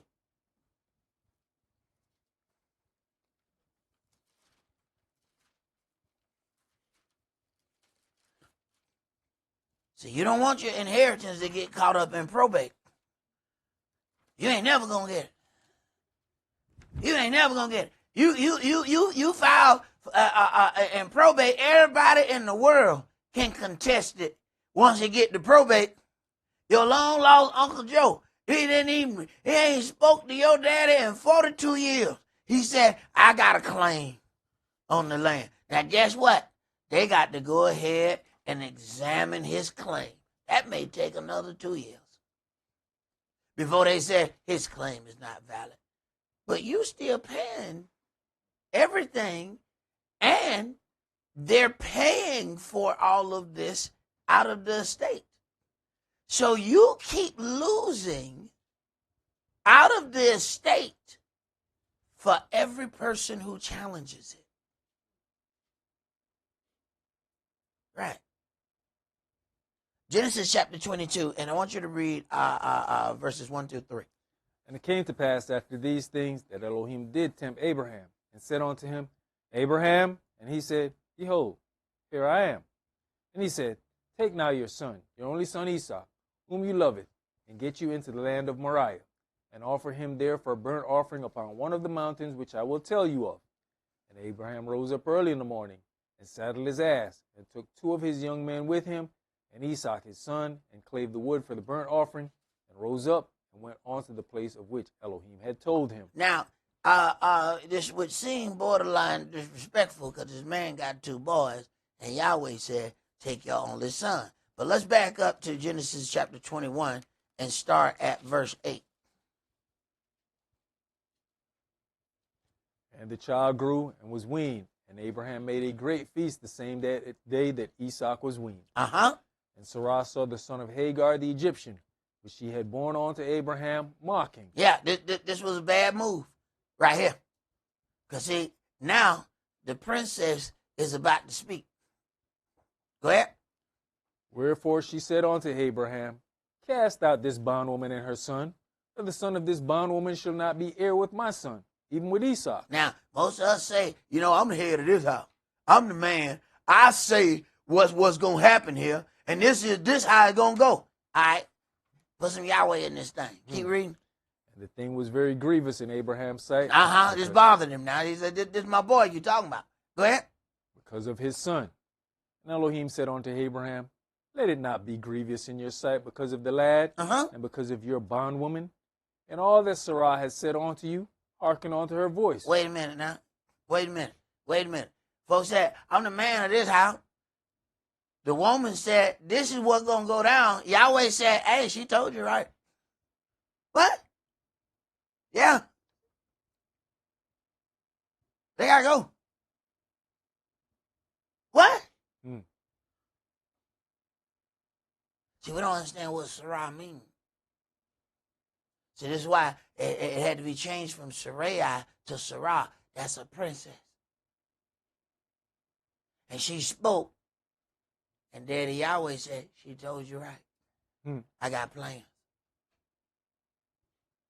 And I need this boy by himself. I got plans. Go ahead. For in Esaac shall your seed be called. Uh-huh. And also the son of the bondwoman will I make a nation, because he is your seed. Now, wait a minute. Because he is your seed, he has a certain amount of inheritance just because he proceeded out of you. I'm going to take care of that. But I got a different plan for this boy. His inheritance different. Go ahead. And Abraham rose up early in the morning and took bread and a bottle of water and gave it on to Hagar. Hey, boy, it was hard in them days right there, shouter. I'm talking about hard. I'm talking about, look here, shouter. I'm going to give you the stick and a handkerchief. Now I'm talking about put all the bread you can put in the handkerchief and either walk slow or fast. I don't know, however you need to get there. Hey, this hardcore, shouter. It's hardcore. Put a stick. Put some stuff on the stick. And kick those rocks. But Yahweh said, no. I got a special plan for this boy. Don't worry about that. I'm going to take care of these people. Go ahead. Putting it on her shoulder and the child, and sent her away. And she departed and wandered in the wilderness of Beersheba. Now, you have to wonder if the Ishmaelites hate Israel so much. Wouldn't this be something that will forever have? This is a traumatic moment, okay? See, there's certain things of trauma that we don't remember, but they affect us. We move accordingly. We respond, and we don't even actually remember the event, but the event is directing how we act. Now, you remember your mama getting a stick and a handkerchief and wandering in the woods. Let me tell you something. Your demeanor toward the other part of that family going to be different. Y'all had running water and everything, and now they. Yeah. No. That part of the family going to be different toward this side. Go ahead. And the water was spent in the bottle, and she cast the child under one of the shrubs. And she went and sat her down over against him a good way off, as it were a bow shot. For she said, let me not see the death of the child. And she sat over against him, and lifted up her voice, and wept. Uh-huh. And Elohim heard the voice of the lad, and the angel of Elohim called to Hagar out of heaven. I'm sorry. Pa, I need you to go back or something. Now, who was crying? The lad. No. Read that again. Let's go back. Read the end of 16. Go back to verse 16. And she sat over against him and lifted up her voice and wept. Okay, go ahead. And Elohim heard the voice of the lad. He didn't hear her. She crying. No. Hold on now. Remember now, he's still who his daddy. All right. So he got an inheritance, whether he's there or not. Yahweh heard his voice. She yelling. She crying. No. Yahweh like, hey, what that boy? What you say that boy? See, the boy like, get your coochie. Wait a minute. Was that Abraham boy? I heard that boy. What you say that boy? Oh, the inheritance caused that boy to be heard, not the weeping of the mama. Okay, all right. Inheritance in work, whether you there or not. Go ahead. And Elohim heard the voice of the lad, and the angel of Elohim called to Hagar out of heaven, and said unto her, what aileth you, Hagar? Fear not, for Elohim has heard the voice of the lad where he is. I'm sorry. I'm sorry. Why? Woo. Okay. What's your problem here, woman? He done heard the voice of the lad. but I was the one crying.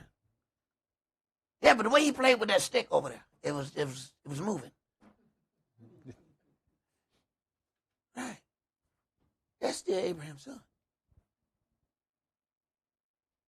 See, Yahweh can pay your debts whether you there or not. See, there's pages of this inheritance. Go ahead. Arise, lift up the lad, and hold him in your hand, for I'll make him a great nation. Uh-huh. And Elohim opened her eyes, and she saw a well of water. And she went and filled the bottle with water and gave the lad drink. And Elohim was with the lad, and he grew and dwelt in the wilderness and became an archer. Uh-huh. Now, he might have whatever he got going on in his head about indignation because his daddy ain't there. But I'm telling you, the inheritance that Yahweh gave him of Abraham is why he is successful. He might think he's successful because I be aiming a lot. You know what I'm saying? I be doing a lot of practice. Shut up, boy.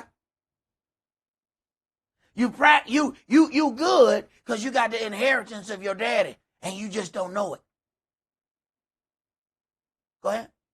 And he dwelt in the wilderness of Paran, and his mother took him a wife out of the land of Egypt. All right.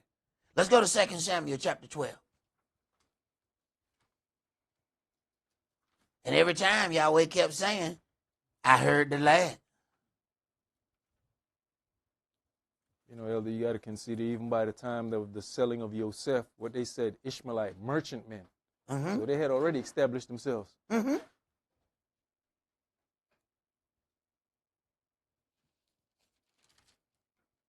Yeah, but we think we've gotten great on our own.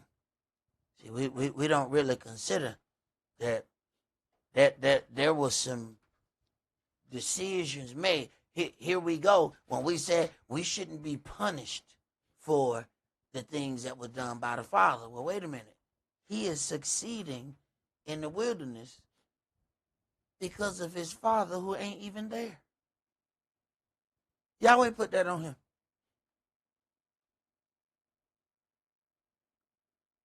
Second Samuel chapter 12, and let's start at verse 7. And Nathan said to Dawid, You are the man. Thus says Yahweh Elohim of Israel. I anointed you king over Israel, and I delivered you out of the hand of Saul. Mm-hmm. And I gave you your master's house and your master's wives into your bosom, and gave you the house of Israel and of Yehudah. And if that had been too little, I would moreover have given unto you such and such things. Now, that first of all, this sound, he said, if that had been too little, I would have given you such and such things. I mean, how you go and ask for something like that? But at the end of the day, Yahweh tells you that everything is his. Even if we had been straight up with Yahweh and asked for the things that we wanted, Yahweh find a way to give it to you so as to not make you transgress. Go ahead. Wherefore have you despised the commandments of Yahweh, to do evil in his sight? You have killed Uriah the Hittite with the sword, and have taken his wife to be your wife, and has slain him with the sword of the children of Ammon. Now therefore the sword shall never depart from your house. All right, you have to listen to the punishment here. The sword shall never depart out of your house. You know the one thing that we will pay attention to?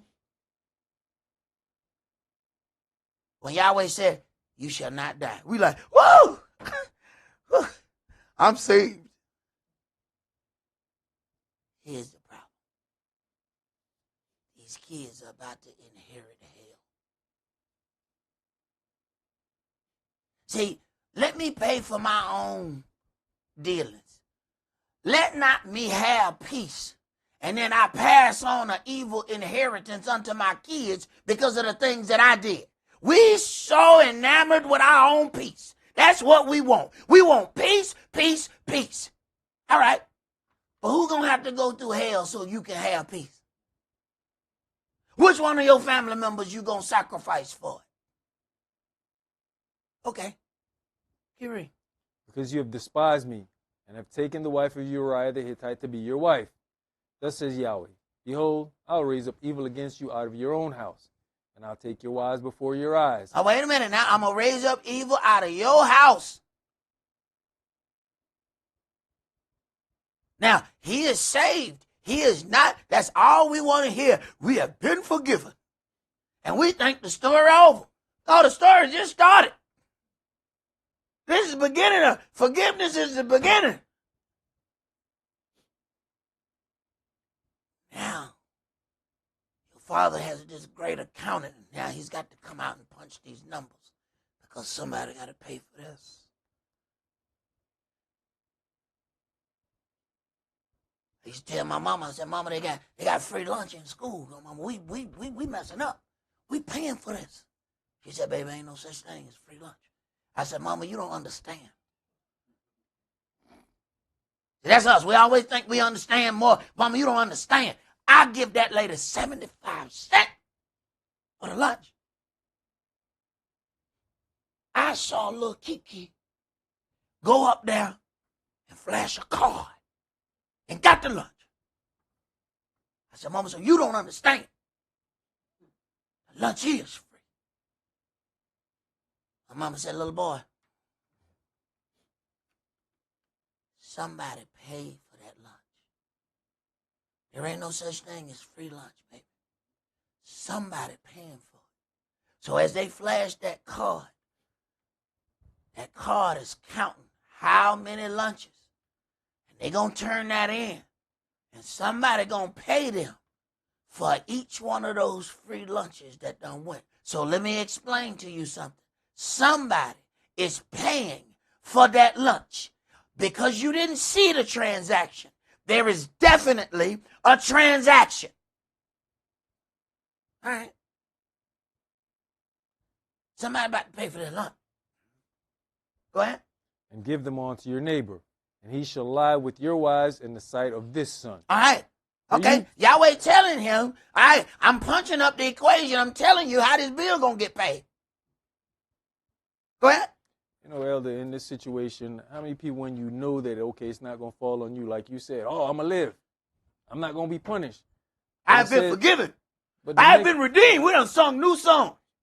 But do you warn the next generation so they can have some clue what's coming their way? Or are you just happy about what has bypassed Boy, you? stop. That means we're going to have to admit to them kids what we done did. And we ain't doing that. We sit around and act like kids go through hell. We act like we don't know why. I don't know what is happening to you, baby. Yes, you do. You know what you did. But we ain't interested in that because we want our own peace. We want our peace. Right. But there ain't no such thing as free lunch. So who gonna pay for this turkey sandwich? Go ahead. For you did it secretly, but I'll do this thing before all Israel and before the sun. He's telling you what the equation is. I'm telling you how I'm going to add up the bill. It may have looked like Dawid got a free lunch, but watch him pay for it. Did you finish that? Yes, sir. Go to chapter 13, start at verse 1. And it came to pass after this that Absalom the son of Dawid had a fair sister, whose name was Tamar. And Amnon the son of Dawid loved her. And Amnon was so vexed that he fell sick for his sister Tamar. Now, understand something. I want the women to understand something. This man is so in love with her. Do you understand that this is an evil spirit leading him? But see, people are so mesmerized when they see a smooth talking brother. He got everything in a line. He know all the right things to say. Yeah, that spirit know it. That devil who is leading him knows everything to say. And you can tell the moment the evil spirit leave him. Watch. Read. For she was a virgin, and Amnon thought it hard for him to do anything to her. But Amnon had a friend whose name was Jonadab, the son of Shemaiah, Dawid's brother. And Jonadab was a very subtle man. In other words, he was slick. All us got a slick partner. Matter of fact, this is what we call most of our friends. What up, slick partner? They slimy. I mean greasy. And your little greasy friend always got a way for you to get something for nothing. And we like our little greasy friends. They just greasy. They ain't took but one step and they slid all the way over to your damn house. They just greasy. Let me tell you what you can do. Right? Many of brothers in prison because of the beginning of that sin. Let me tell you how you can get it. Go ahead. And he said unto him, Why are you, being the king's son, lean from day to day? First thing, he got to make you think about yourself. You deserve happiness.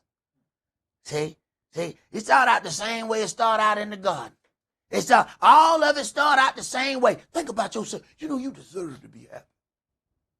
And here you go. You know what? I do. Right. Yeah, you on your way. Go ahead. Will you not tell me? And Amnon said unto him, I love Tamar, my brother Absalom's sister. And Jonadab said unto him, Lay you down on your bed. I'm going to show you I am the greasiest friend that you have. You came to the right place to find out how to do something greasy. Now let me tell you what to do. Go ahead. You know, Elder, even when you look at this situation, how he replied, I love Tamar, my brother Absalom's sister. There's already a division in the house because you should be looking at it, that's your sister too. So there's already some setup of division of how these brothers and sisters see each other. Hey, that spirit is leading them. Was not this said in the equation of the payback? Mm-hmm. All right, but then this is an evil spirit leading him to do just that. So he really believes he's in love with her. And let me tell you the best way to convince somebody that you're telling the truth. To convince yourself first. Mm-hmm. How they gonna think you lying when you don't think you lying?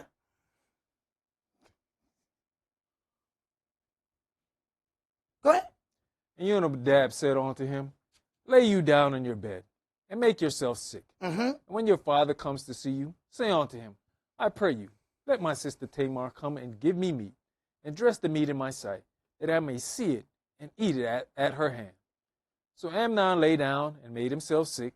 And when the king was come to see him, Amnon said unto the king, I pray you, let Tamar my sister come and make me a couple of cakes in my sight, that I may eat at her hand. And David sent home to Tamar, saying, Go now to your brother Amnon's house and dress him meat. Now, David is intricately involved in each level of this deception. Now, he did some deception, but in each one of these, he's going to be the one to get deceived. See, Yahweh, you be punching them numbers. You be punching, this equation is running. No. You're going to get everything you put out. Go ahead. So Tamar went to her brother Amnon's house, and he was laid down, and she took flour and kneaded it, and made cakes in his sight, and did bake the cakes. And she took a pan, and poured them out before him. But he refused to eat, and Amnon said, Have out all the men from me. And they went out, every man from him. All right. Note to sisters. Once everybody disappear in the room, and you are left alone with the... First of all, you shouldn't be, when you see everybody going, get the hell out. Yep. You got to learn how to read the room, and the room changed. Everybody out for me. Well, all right, let me get my stuff. No, not you. No. If everybody going, I'm going too. Mm-hmm. I speak French today. We going. Go ahead. And Amnon said unto Tamar, Bring the meat into the chamber. All right, so now he done lured her into the bedroom. Come into the chamber. Go ahead. That I may eat of your hand. And Tamar took the cakes which she had made, and brought them into the chamber to Amnon her brother. Now remember that we lured that woman. He said, Go get her for me, right? All right, go ahead. And when she had brought them unto him to eat, he took hold of her, and said unto her, Come lie with me, my sister. And she answered him, No, my brother, do not force me. for no such thing ought to be done in Israel. Do not do you this folly. And I, whether shall I cause my shame to go? And as for you, you shall be as one of the fools in Israel. Now therefore, I pray you, speak unto the king, for he will not withhold me from you. Howbeit he would not hearken unto her voice, but, being stronger than she, forced her and lay with her. And Amnon hated her exceedingly. Now, the spirit gone. The evil spirit that led him to love her is gone once the deed is done. I hope people are paying attention. It's gone. His love has literally spilled out. Keep reading so I can keep my PG rating. So that the hatred wherewith he hated her was greater than the love wherewith he had loved her. All right. And Amnon said unto her, Arise, be gone. Arise, be gone. Now. Look at Yahweh. Now he punching his calculator. He got his equation. Now, Dawid took that man's wife. Yahweh made his own son take his daughter. So a sexual assault was commanded to be upon her for nothing that she did, for her daddy's dealings. Okay, she inherited this sexual assault. Oh, okay. Yeah, we just want to inherit money. We get called to the table for the inheritance. We said, well, which house I get? Well, now, so you gonna get assaulted. What? What? No, I was reading here, and I said, you finna get assaulted. What? What you mean I'm finna get assaulted? No. It's time for you to get your inheritance. Go ahead, Bruce. You got something? Yeah, it wasn't until you brought up how Dawid is actually influential in all of this that, you realize that even with the question of have her come bake cakes, man, we got maidservants. No. Yeah. And she didn't ask no question. Dad, we got maidservants. Why am I going to his house? No. There was a lot of deception that happened in the beginning, so the deception has to keep happening, but his love is there, so he don't notice how easily he's being deceived.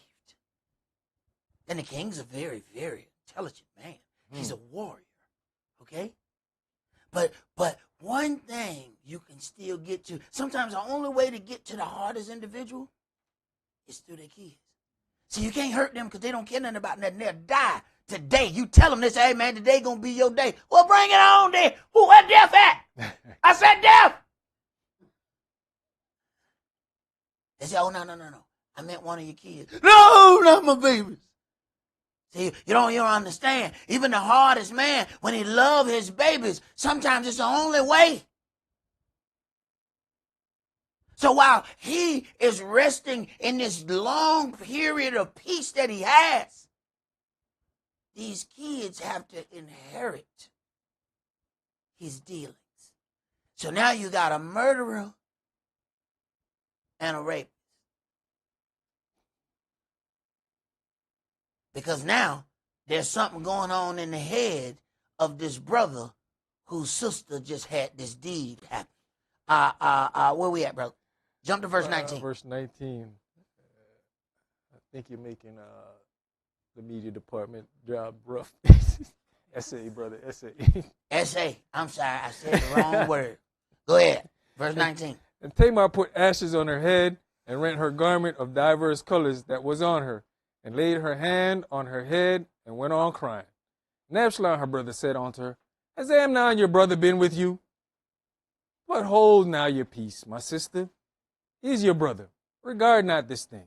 So Tamar remained desolate in her brother Absalom's house. So now that there's all kind of turmoil going on. Remember now, Yahweh said, the sword shall never leave your house. Keep going. When King Dawid heard of all these things, he was very angry. And Absalom spake unto his brother Amnon, neither good nor bad. For Absalom hated Amnon, because he had forced his sister Tamar. There's hatred in the family. Go ahead. And it came to pass after 2 full years. 2 full years. You need to understand that sometimes you think somebody done let something go, but all they doing is waiting for the right opportunity to seize upon the matter. See, if somebody keep talking about something, you said, you know what, they ain't never let it go. Sometimes that's your best your best situation, because you see them still working through it because they talking. No, this individual who wasn't talking, no, he's planning your death. And you think they done let it go. No, it's you that they're about to let go off that cliff. Go ahead. But Absalom had sheep shearers in Baal-hazor, which is beside Ephraim, and Absalom invited all the king's sons. And Absalom came to the king and said, Behold now, your servant has sheep shearers. Let the king, I beseech you, and his servants go with your servant. And the king said to Absalom, No, my son, let us not all now go, lest we be chargeable unto you. And he pressed him, howbeit he would not go, but blessed him. Then said Absalom, If not, I pray you, let my brother Amnon go with us. And the king said unto him, Why should he go with you? You have to wonder, if he thought automatically that there was something here, why should he go? But remember now, he done waited 2 years. See, this is the calm before the storm that allows for the betrayal to go forth. And then we get wooed in by that. Oh, it's so nice. Right. He read? But Absalom pressed him, that he let Amnon and all the king's sons go with him. Now Absalom had commanded his servant, saying, Mark you now, when Amnon's heart is merry with wine, and when I say unto you, Smite Amnon, then kill him. Fear not, have not I commanded you? Be courageous and be valiant. So go ahead and set this up, but make sure he good and toasted. So he think he getting toasted with his friends and family. Go ahead. And the servants of Absalom did unto Amnon as Absalom had commanded. And all the king's sons arose, and every man gat him up upon his mule and fled. Now, we have to understand something. Verse 26. Then said Absalom, If not, I pray you, let my brother Amnon go with us. And the king said unto him, Why should he go? Now, understand something. Dawid is going to be the individual who allows this son to go so that he can be killed in this situation. Dawid deceived Uriah and sent him into a battle where he would not escape. Yahweh dealing with each part of it. See, we don't remember none of the stuff that we do. We only remember the things that happen to us. All right. So, Dawid had a man murdered. Now, his son is now, what y'all say the word, unalived. Okay. Dawid taking care of each part. Wait a minute. Somebody got to pay for this lunch. Somebody got to pay for this lunch. All right. I forgive you. All right. You're not gonna die for this, but somebody got to pay for this lunch. Now, who gonna pay for this lunch? Hey, Yahweh working these numbers. Tell me what? You have to wonder. Did an evil spirit get into this one too? Yahweh already said what was gonna happen. He told him verbatim. So now, all he waiting to do is see which one of them gonna do it. Because it's already set to happen. Okay. Let's go to 2 Samuel chapter 11. I want you to start at verse 5. You know, Elder, this thing here about the admiration of Uriah is rather interesting.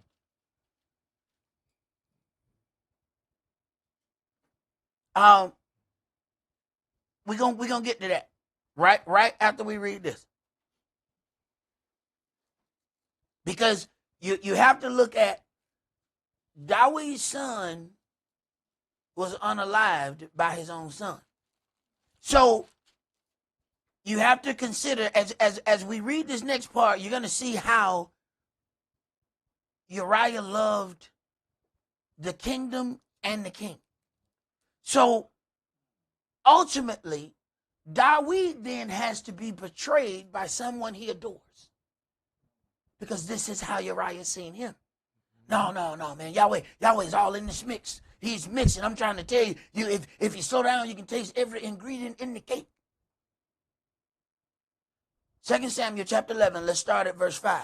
And the woman conceived and sent and told David and said, I'm with child.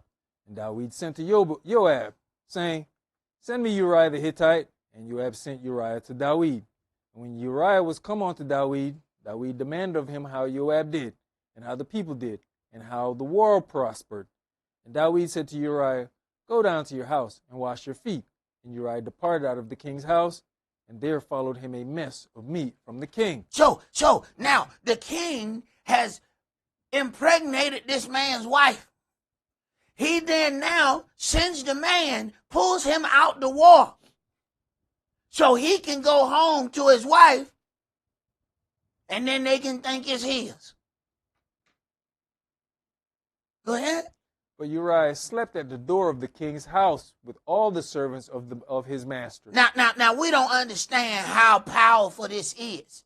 This man loves Israel, and he loves the king, that he's got a smashing woman right down the street now, but he sleeps outside the king's house.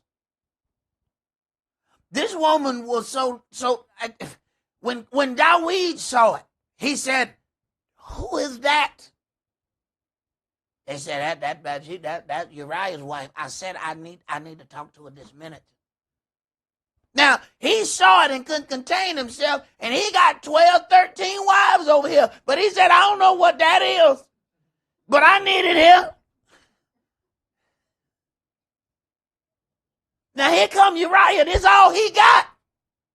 And boy, it's bad. I'm talking about a brick house, a brick house in the country on 40 acres of land. It's built right. But he said, I ain't going home. Go ahead. And went not down to his house. And when they had told David, saying, Uriah went not down unto his house, David said unto Uriah, Came you not from your journey? Why then did you not go down onto your house? Man, because if I was you, I've been down to your house.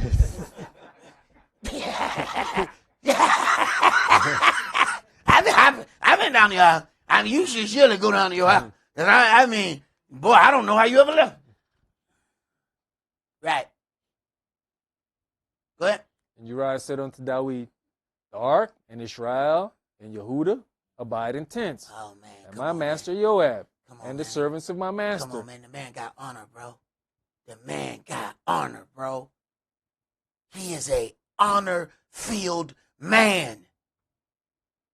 Somebody gonna have to pay for this lunch. Yeah, Yahweh can forgive you, but it's gonna have to be some inheritance, and this bill's so high, you can't pay it all yourself. Your kids gonna have to help you pay for this. All right, go ahead. Are encamped in the open fields. Shall I then go into mine house to eat and to drink and to lie with my wife? As you liveth, and as your soul lives. As you live. I will not do this thing. As you live. You see how much he loved David?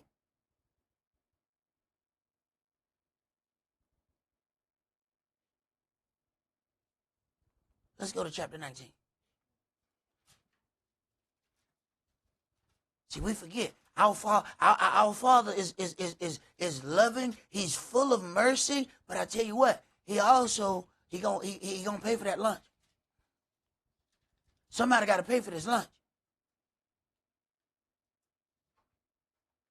And then there still has to be a whole nother thing that has to happen. Because at some point, Uriah has to be recompensed. Now, how you pay back a dead man? Yahweh gonna have to take care of a whole. There's a whole nother equation here. We're only seeing the equation of the living participant. Yahweh still got to pay this man. Now, is that when he resurrected? Is that when? I don't know. That is above my pay grade. But there's a whole nother equation going on that we don't have. So let's just go through the things of the equation that we know about, but do understand there's another equation. 2 Samuel 19, let's read verses 1 through 7. And it was told Joab, behold, the king weeps and mourns for Absalom. And the victory that day was turned into mourning unto all the people. Now, so you already have one son that's been unalived. Now he has another son that's been unalived. Now he is in great mourning for his son. You know, everything is about when it comes to our house, when we suffer, oh, it's great. Now, I'm sure Uriah was somebody's son too. I'm pretty sure he had a mom and daddy. I'm pretty sure he wasn't like Melchizedek. He didn't just exist. So somebody was torn up about this. Go ahead. For the people heard say that day how the king was grieved for his son. And the people gathered them up by stealth that day into the city, as people being ashamed steal away when they flee in battle. But the king covered his face, and the king cried with a loud voice, "O my son Absalom, O Absalom, my son, my son." And Joab came into the house of the king and said, You have shamed this day the faces of all your servants, which this day have saved your life, and the lives of your sons and of your daughters, and the lives of your wives, and the lives of your concubines, in that you love your enemies and hate your friends. For you have declared this day that you regardeth neither princes nor servants. For this day I perceive that if Absalom had lived and all we had died this day, then it had pleased you well. Now therefore arise, go forth, and speak comfortably unto your servants. For I swear by Yahweh, if you go not forth, there will not tarry one with you this night, and that will be worse unto you than all the evil that befell you from your youth until now. Now, we go back to the beginning when Nathan is telling Dawid about his situation. He says, this man, since he had no pity, he shall be killed and he shall restore. Nathan says, you are the man. But he said, you shall not die. And this is that part what we want. We just want our forgiveness and we want our peace. Who has to be sacrificed that you might have peace? Walk through your house and look to see which one of them will you sacrifice for your peace.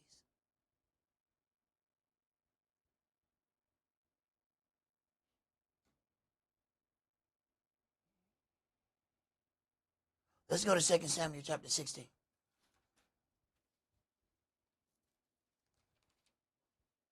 You have to wonder if some of David's ailing cry is because he know.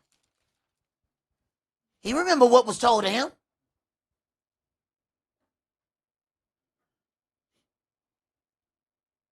Second Samuel chapter 16, and I want you to read verses 20 through 22. Then said Absalom to Ahithophel, Give counsel among you what we shall do. And Ahithophel said unto Absalom, Go in unto your father's concubines, which he has left to keep the house, and all Israel shall hear that you are abhorred of your father. Then shall the hands of all that are with you be strong. So they spread Absalom a tent upon the top of the house, and Absalom went in unto his father's concubines in the sight of all Israel. Now this is who he crying for. This is who he crying for. Oh, Absalom, my son. Oh, my son, Absalom. And he done set up a tent on the hill so everybody can see. You got to understand, this is before cable.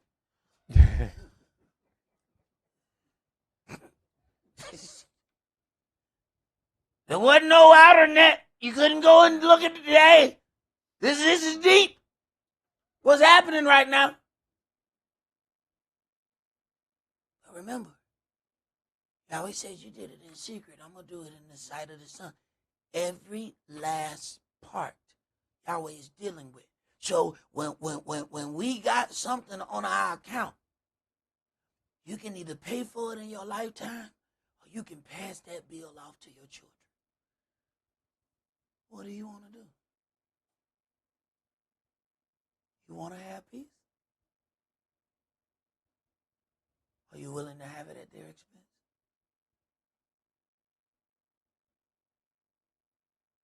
Because this is clearly what's happening. They are being made to pay his debt.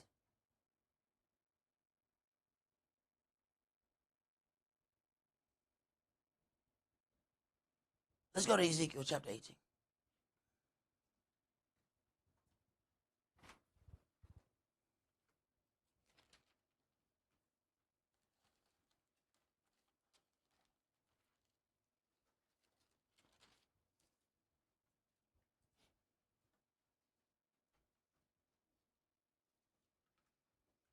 You have to wonder, how much of these original events do these kids know about?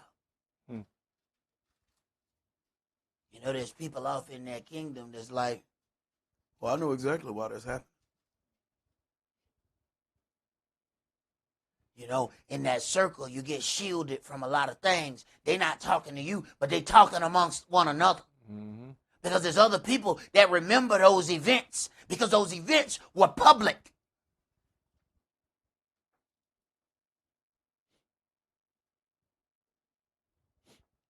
Ezekiel chapter 18, and let's start at verse 1.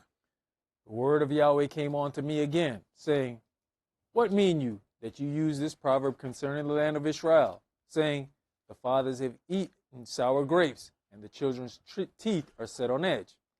As I live, says the Adonai Elohim, you shall not have occasion any more to use this proverb in Israel. Behold, all souls are mine, as the souls of the Father, so also the soul of the Son is mine. The soul that sins, it shall die. Yahweh said all of the things are mine, but this is that very part that causes people to say, why would the children be dealing with these problems? And it was something that was done by the Father. Clearly, this sounds like Yahweh wouldn't do that. Kiri? But if a man be just, and do that which is lawful and right, and has not eaten upon the mountains, neither has lifted up his eyes to the idols of the house of Israel, neither has defiled his neighbor's wife, neither has come near to a menstruous woman, and has not oppressed any, but has restored to the debtor his pledge, has spoiled none by violence, has given his bread to the hungry, and has covered the naked with a garment. That one part, restored unto the debtor his pledge. This is the number one reason why, I'll say number two reason, why this part does not apply when dealing with Dawid. Mm-hmm. The debts ain't paid. If you are going to inherit all of the good things that come from the lineage above you, you have to also inherit its debts. Dawid has not reconciled all of these things, so they must be reconciled within the estate. The estate would mean your family. Go ahead. He that has not given forth upon interest, neither has taken any increase, that has withdrawn his hand from lawlessness, has executed true judgment between man and man, has walked in my statutes, and has kept my judgments, to deal truly. He is just. He shall surely live, says the Adonai Elohim. Mm-hmm. If he begat a son that is a robber, a shedder of blood, and that does the like to any one of these things, and that does not any of those duties, but even that has eaten upon the mountains and defiled his neighbor's wife, has oppressed the poor and needy, has spoiled by violence, has not restored the pledge, and has lifted up his eyes to the idols, has committed abomination, has given forth upon interest, and has taken increase, shall he then live? He shall not live. Mm-hmm. He has done all these abominations. He shall surely die. His blood shall be upon him.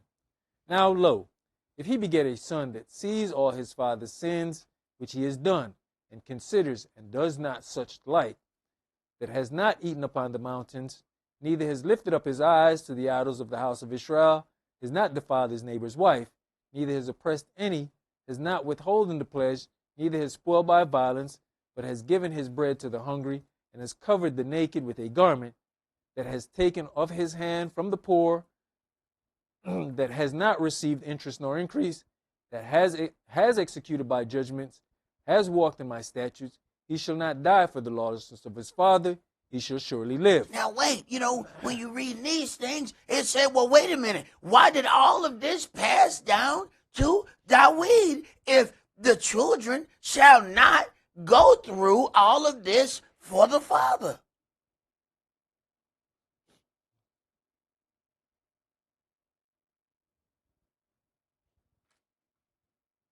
We have to consider what debts we're going to pay off and which ones we just going to leave floating in the air. And if we just ignore something, we like to bury stuff. If it don't bother us right away, we dig a hole and we put it in there. And as long as it don't immediately come back to us, we said that's done. But what if Yahweh said, no, that's just marinating? That's going to grow for the next generation to have to deal with. See, we have these issues, and the way we deal with the issues, we bring out the lawnmower and we just cut the weed off. Done. We took care of that. We don't see it no more. That's how we do problems. But then 2 months later, it's some rain in our life, and that problem come right back out of that ground. And now we feeling bad. I thought I dealt with this. This thing just keep plaguing me. I done cried about it. I done prayed about it. But it keep coming back every time it rains in my life. That's because we ain't dealt with the root. You got to dig down a little bit to get to the root. See, that's that root of bitterness that springs up. But what we do is just keep dealing with the part that's springing up. So what we go is years and years of treating symptoms of a problem, but never dealing with the problem. You'll find out it'll be that one root of bitterness. That's what made you do that. That's what made you do that. That's what made you act like this. That's what's made you build up this wall over here. This is what made you close yourself. Oh, it's one root. And when it come out of that ground, it's got 5 branches. And you trying to deal with the symptoms of all of these when you need to deal with the root. But you're going to have to dig down to deal with that. You're going to have to it's going to have to get ugly. It's going to have to get dirty. You got to go dig that up. But we said, look, that's been down there that long and all this dirt on top of it. Surely we don't want to dig this up. Well, you're going to have problems from these symptoms for the rest of your life if you don't dig down and deal with that root. Or you can just go ahead and leave it an inheritance for your kids and let them deal with something that they don't even understand. At least you understand it. Go ahead, Bruce. Elder, here's also a mindset that people will get. We know that once we baptize, sins are washed away. But even after the baptism, Yahweh will put situations where you can go ahead and confess your sins. Mm-hmm. But we'll just live on that. Well, I've been baptized. That's done away with.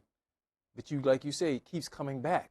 Mm-hmm. This is something before your baptism, but it keeps coming back. That's an opportunity for acknowledgement. Mm-hmm. I've said to somebody before, hey, man, look, my bad for these things. Oh, I've already forgiven you. No, please don't cut me off. I'm letting you know. It's fine that you have already forgiven me, but I'm letting you know that I acknowledge my wrongs. We don't take those opportunities when they come up to get rid of that one thing, like you say. Now you leave that hanging out for the next generation who don't even know anything about it. And who knows what it's going to turn into after a while. You find out eventually what you left was a weed. And the next generation, they got a whole tree. And now them roots is way deeper than they was before. Go ahead. Verse 18. As for his father, because he cruelly oppressed, spoiled his brother by violence, and did that which is not good among his people, lo, even he shall die in his lawlessness. Yet say you, why? Does not the son bear the lawlessness of the father? When the son has done that which is lawful and right, and has kept all my statutes, and has done them, he shall surely live. Mm-hmm. The soul that sins, it shall die. The soul that lives, the soul that sins, it's the one that's gonna die, not the other one. So when you get right into this, it seems like these things should not have been. Keep reading. The son shall not bear the lawlessness of the father, neither shall the father bear the lawlessness of the son. The righteousness of the righteous shall be upon him, and the wickedness of the wicked shall be upon him. But if the wicked will turn from all his sins that he has committed, and keep all my statutes, and do that which is lawful and right, he shall surely live, he shall not die. All his transgressions that he has committed, they shall not be mentioned unto him. In his righteousness that he has done, he shall live. Have I any pleasure at all that the wicked should die, says the Adonai Elohim, and not that he should return from his ways and live? But when the righteous turns away from the righteousness and commits lawlessness and does according to all the abominations that the wicked man does, shall he live? All his righteousness that he has done shall not be mentioned. In his trespass that he has trespassed, and in his sin that he has sinned, in them shall he die. So check that out. And all the righteousness you have done, in the minute that you turn from it, you have erased all your righteousness with that thing.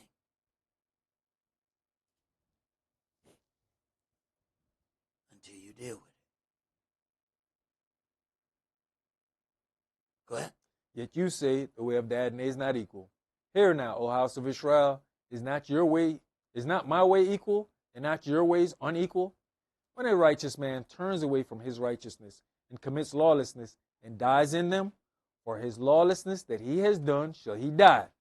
Again, when the wicked man turns away from his wickedness that he has committed and does that which is lawful and right, he shall save his soul alive. Mm-hmm. Because he considered and turned away from all his Because he transgressions. considered. See, we have a lot of things to keep us busy, so we won't consider. I got to go to the game, and you know what I'm saying, I can play this game on my phone, and then I got to go do this, and I got to go do that. But why you got to be so busy? Because I don't want to consider. See, when I sit still, it makes me consider. I don't want to consider. Go ahead. Because he considers and turns away from all his transgressions that he has committed, he shall surely live, he shall not die. Yes, say the house of Israel, the way of the Adonai is not equal. O house of Israel, are not my ways equal? Are not your ways unequal? Mm-hmm. Therefore, I will judge you, O house of Israel, everyone according to his ways, says the Adonai Elohim. Right. Do you understand your ways? What we understand is other people's ways, and we want them to change their ways to make us feel better. But do you understand yours?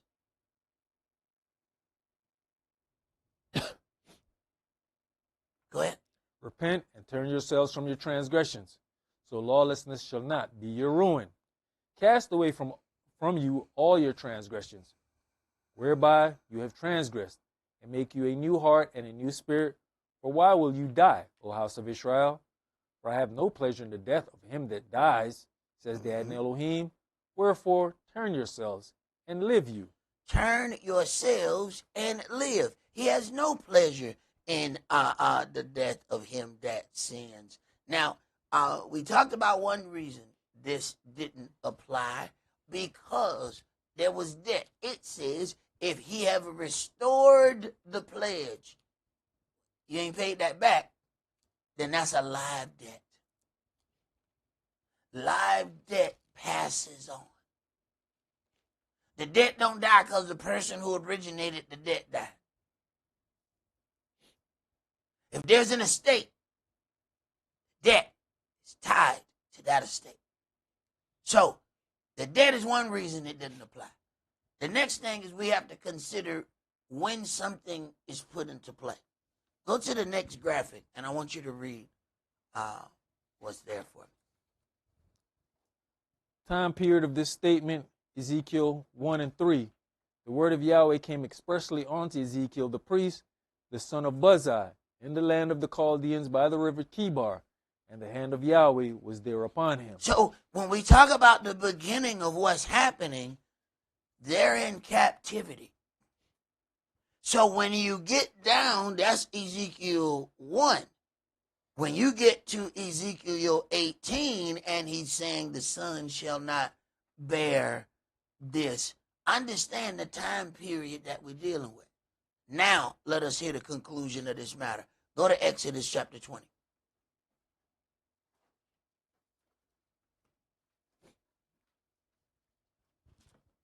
It's something that we never ask. When somebody say, you know, I read this in the book. You know what we don't ask? All right, so where did that come chronologically within the plight of Israel? Because they'll tell you something that happened during the Second Temple, but try to apply it to Moses. Wait a minute. Now wait, you taking this and you put it over here. Wait a minute. What time period we dealing with? Exodus chapter 20. Let's read verses 1 through 5. And Elohim spake all these words, saying, I am Yahweh your Elohim, which have brought you out of the land of Egypt, out of the house of bondage. You shall have no other gods before me. You shall not make unto you any graven image or any likeness of anything that is in heaven above, or that is in the earth beneath, or that is in the water under the earth. Mm-hmm. You shall not bow down yourselves to them, nor serve them. And we know all these commandments, right? These things we know, right? Keep reading. For I, Yahweh your Elohim, am a jealous Elohim, visiting the We remember this. visiting the lawlessness of the fathers upon the children, onto the third and fourth generation of them that hate me. We didn't remember that. We remember that he was jealous. We didn't remember that he deals unto the third and fourth generation. We forgot that part. Yahweh's kids are clearly within that part. So, ask yourselves a question, Israel. What you leaving?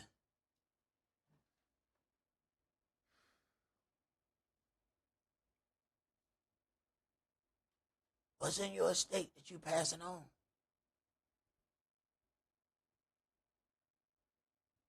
You know, in a good inheritance, at least they explain to the kids, all right, I'm leaving you this house. The way this house works is this. All right, I got this set up so that these people will do this, and this will help you pay the bill. All right, for those spiritual things that we leaving, how much of it did you explain to them? So when they start getting the issues that come with it, will they even understand what's happening? That's all that we're going to do for today. Remember the Sabbath to keep it holy. Shabbat shalom. Shabbat shalom.